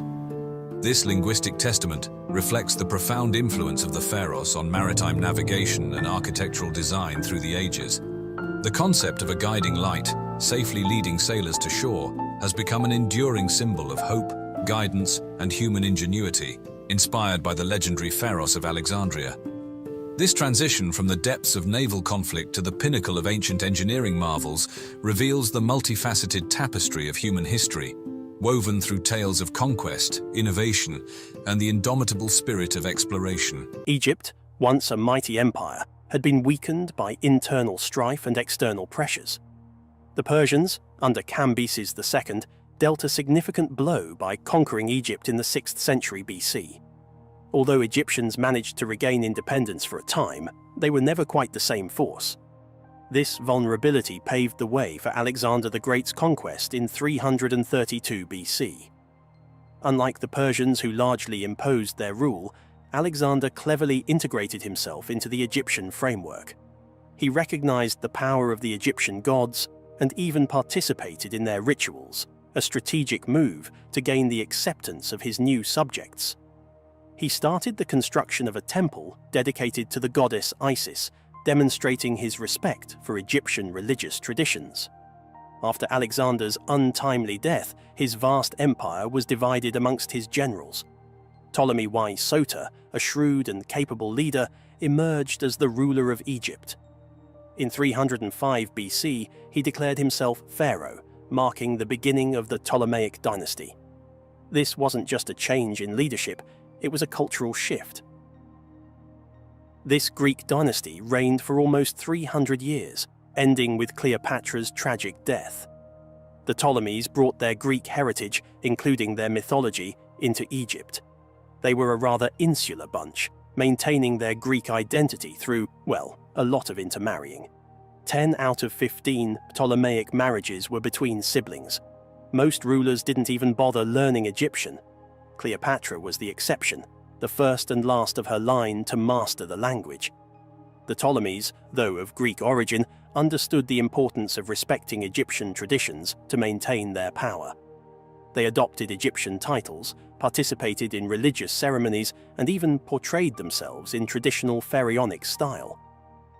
However, they also brought their own Greek heritage with them. This led to a unique blend of cultures, evident in art, architecture, and religion. Temples like the one discovered in Pelusium are a testament to this fusion. While dedicated to Greek gods, they were likely influenced by Egyptian architectural styles and may have even incorporated elements of Egyptian religious practices. But Pelusium's story predates the Ptolemies. It was a key player in the Persian conquest of Egypt in 525 BC. The young pharaoh Psemtik III faced the formidable Persian king Cambyses II. Psemtik, betrayed by his Greek allies and plagued by bad omens, stood no chance. The Battle of Pelusium was a bloodbath. Legend has it, the Persians exploited the Egyptians' reverence for cats, using them as shields to advance on the city. Unable to harm the sacred animals, the Egyptians were routed. Psemtik was captured and ultimately took his own life, marking the end of an era for Egypt. The sands of time quite literally swallowed Pelusium whole. Despite its once strategic importance as a bustling port city and a key military stronghold, its location at the Pelusiac branch of the Nile Delta proved to be its downfall. Over centuries, the relentless Nile deposited silt that gradually choked the harbour, cutting off its lifeline to the Mediterranean. As the coastline receded, Pelusium lost its strategic advantage and its economic importance dwindled. By 1100 AD, it was completely abandoned, left to the mercy of the encroaching desert. The city's decline and eventual burial under layers of sand explain why the temple remained hidden for so long. Early excavations in 1910, led by French Egyptologist Jean Clédat, offered tantalizing clues. He uncovered inscriptions mentioning a sacred enclosure dedicated to Zeus Casios, but the temple itself remained elusive. Fast forward to 2022, and a team of archaeologists from the Egyptian Ministry of Tourism and Antiquities, led by Dr. Mustafa Waziri, were conducting excavations at the Tel Farama site, the location of ancient Pelusium. They unearthed massive granite columns, some reaching a height of 12 meters, toppled and fragmented. These colossal columns, along with limestone walls and other architectural elements, confirmed the existence of the long-lost temple of Zeus Casios. Mount Casios, a towering peak located on the border between what is now Syria and Turkey, held immense religious importance for millennia. It was revered as a sacred space by various cultures, including the Canaanites, Phoenicians, and Greeks. For the Greeks, Mount Casios was inextricably linked to Zeus. The epithet Casios likely derives from the mountain itself, suggesting a fusion of the Greek god Zeus with a local deity worshipped on Mount Casios. This blending of divine figures reflects the cultural exchange and syncretism that characterized the ancient world, particularly in regions like Pelusium, where different civilizations converged. Mount Casios was steeped in mythology. According to Greek legend, it was the site of a titanic battle between Zeus and the fearsome monster Typhon. Typhon, a monstrous serpent with 100 fire-breathing heads, challenged Zeus for control of the cosmos. The epic clash between these powerful forces shook the very foundations of the earth. Ultimately, Zeus emerged victorious, casting Typhon into the depths of Tartarus, a deep abyss in the underworld. Mount Casios wasn't always associated with Zeus. Long before the Greeks arrived, it was known as Mount Zaphon, a sacred site for the Canaanites who worshipped Baal, the formidable storm god. Like Zeus Casios, Baal was intrinsically linked to the mountain, embodying the forces of nature, storms, rain, and the fertility they brought. This connection to Baal adds another dimension to the temple's story. It suggests that the site held religious significance long before the Greeks arrived, highlighting the continuity and evolution of religious beliefs in this region. The influence of Baal extended even to the Egyptian pantheon. He became the prototype for Set, the god of chaos, storms, and the desert. This demonstrates the fluidity of religious ideas in the ancient world, where deities and myths were adopted, adapted, and transformed across cultures. The story takes another turn with the arrival of the Romans. Emperor Hadrian, known for his passion for Greek culture and his extensive travels throughout the Roman Empire, took a particular interest in the temple of Zeus Casios. Inscriptions found within the ruins indicate that he undertook renovations, likely restoring and embellishing the structure, showcasing the enduring appeal of this sacred site across different empires and eras. The Temple of Zeus Casios at Pelusium truly embodies the cultural melting pot that characterized the ancient Mediterranean world. It reflects the convergence of Canaanite, Greek, Egyptian, and Roman influences, highlighting the exchange of ideas, beliefs, and artistic traditions that shaped this region. This archaeological discovery provides a tangible link to this rich and layered past, reminding us of the interconnectedness of ancient civilizations. And on the pedestal, these words appear. My name is Ozymandias, King of Kings. Look on my works, ye mighty, and despair. Nothing beside remains. Round the decay of that colossal wreck, boundless and bare, the lone and level sands stretch far away. We see them in textbooks, these iconic images: sand, ramps, legions of workers straining under the desert sun. We're told they built the pyramids, stone by colossal stone, with nothing but muscle, rope, and wood. But what if that story, the one we've accepted for centuries, is wrong? What if it's not just improbable, but physically, demonstrably impossible? We're not talking about moving small stones here. We're talking about blocks weighing as much as 1,000 tons, transported hundreds of miles, hoisted hundreds of feet into the air.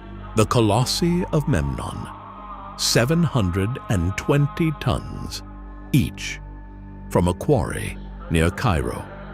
Think about that. That's the weight of a modern building. How were they moved over 400 miles? Or this, the shattered remains of a statue that once weighed over 1,000 tons. A single piece of granite, It would take the largest truck, an engineering marvel of today, to even think about moving it. The official story crumbles under its own weight. They say sleds, but wood would pulverize under that pressure. They say boats. But no ancient vessel could handle that load, even if they could sail against the current. So what are we left with? Lost technology? A forgotten cataclysm? A civilization far more advanced than we ever imagined, predating even the pharaohs?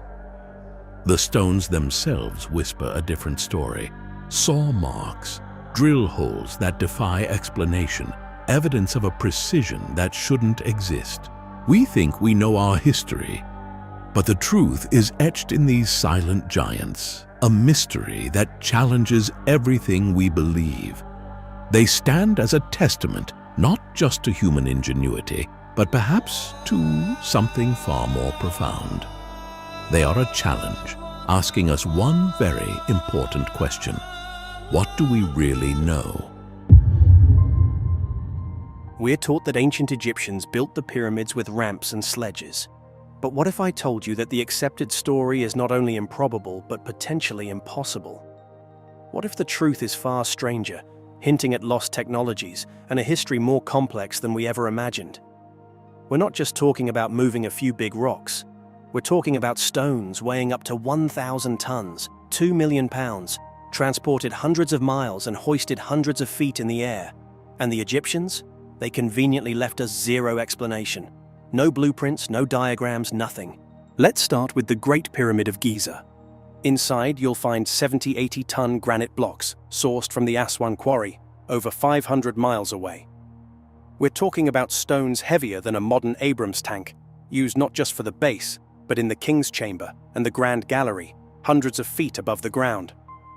The Diary of Mira, a 4,500-year-old papyrus, does describe limestone transport by boat, but these were for smaller blocks and a much shorter distance. It is a far cry from proving the movement of these much larger granite stones. Even Herodotus, the father of history, who visited Egypt centuries later, only describes the use of levers for lifting stones to build the pyramid, a totally implausible explanation, as you will soon see. But Giza's giants are dwarfed by other enigmas. Enter the Colossi of Memnon in Luxor, two seated statues, each carved from a single piece of quartzite, weighing a mind-boggling 720 tons each. They stand over 60 feet tall. You have to see them in person to grasp their immensity. Their pedestals alone weigh hundreds of tons. Now, here's where it gets even weirder. These statues originally came from a quarry near Cairo, almost 400 miles away by road. How did they get to Luxor? Modern Egyptologists point to the Nile, but there's a glaring problem. No evidence exists of any ancient Egyptian vessel capable of carrying even a fraction of that weight. Plus, they would have had to sail against the Nile's current. The idea that these were dragged on wooden sleds is equally absurd. The sheer weight would have crushed the wood and embedded it into the very earth. We're talking about forces that defy our understanding of basic physics, especially with Bronze Age technology. This starts us down the path of questioning. Did they have help from technology that has been lost to time? Or is the timeline of these creations off, created by a civilization long before the dynastic Egyptians that possessed advanced knowledge? But wait, it gets even crazier. In the Ramesseum, we find the shattered remains of a statue that once weighed an estimated 1,000 tons. A single piece of granite, transported at least 115 miles from Aswan. This single statue is double the maximum payload of the Belaz 75710, the world's largest ultra-class haul truck, a modern marvel of engineering that can barely carry 496 tons. It becomes harder to deny that we are missing a huge piece of the puzzle when trying to understand how these statues were moved and created. This statue, by the way, was the inspiration for Percy Bysshe Shelley's famous poem Ozymandias, a meditation on the ephemeral nature of power. Ironically, the statue's destruction is as mysterious as its creation. What force could have shattered this 1,000-ton monolith? It was seated, making a simple toppling unlikely. Was it a catastrophic earthquake? Sabotage on a scale we can't comprehend? Or evidence of a forgotten cataclysm, as proposed by alternative historians like Graham Hancock, who argue for a lost advanced civilization predating the dynastic Egyptians? They point to the precision and scale of these monuments as evidence that they were built by a civilization with technology far beyond what we know of Bronze Age Egypt. Let's bring this back to the present. In 2012, the Los Angeles County Museum of Art undertook a project called Levitated Mass. They moved a 340-ton granite boulder 106 miles. It required a custom-built trailer, 206 feet long, with 196 wheels. It took 11 nights, moving at a snail's pace, and cost a staggering $10 million. This was hailed as an engineering feat, yet it involved a stone less than half the weight of the Colossi of Memnon, which were moved much farther, and a mere third the weight of the Ramesseum statue. Now, mainstream Egyptology often depicts armies of workers dragging stones on sleds, lubricated by water or oil.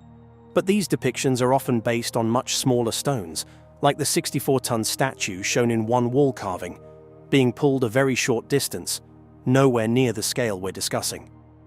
Could these illustrations be artistic representations of much earlier techniques, misinterpreted or even deliberately downplayed by later pharaohs to enhance their own achievements? It's worth noting that many pharaohs were known to usurp and repurpose earlier monuments, claiming them as their own. The evidence suggests something extraordinary was at play.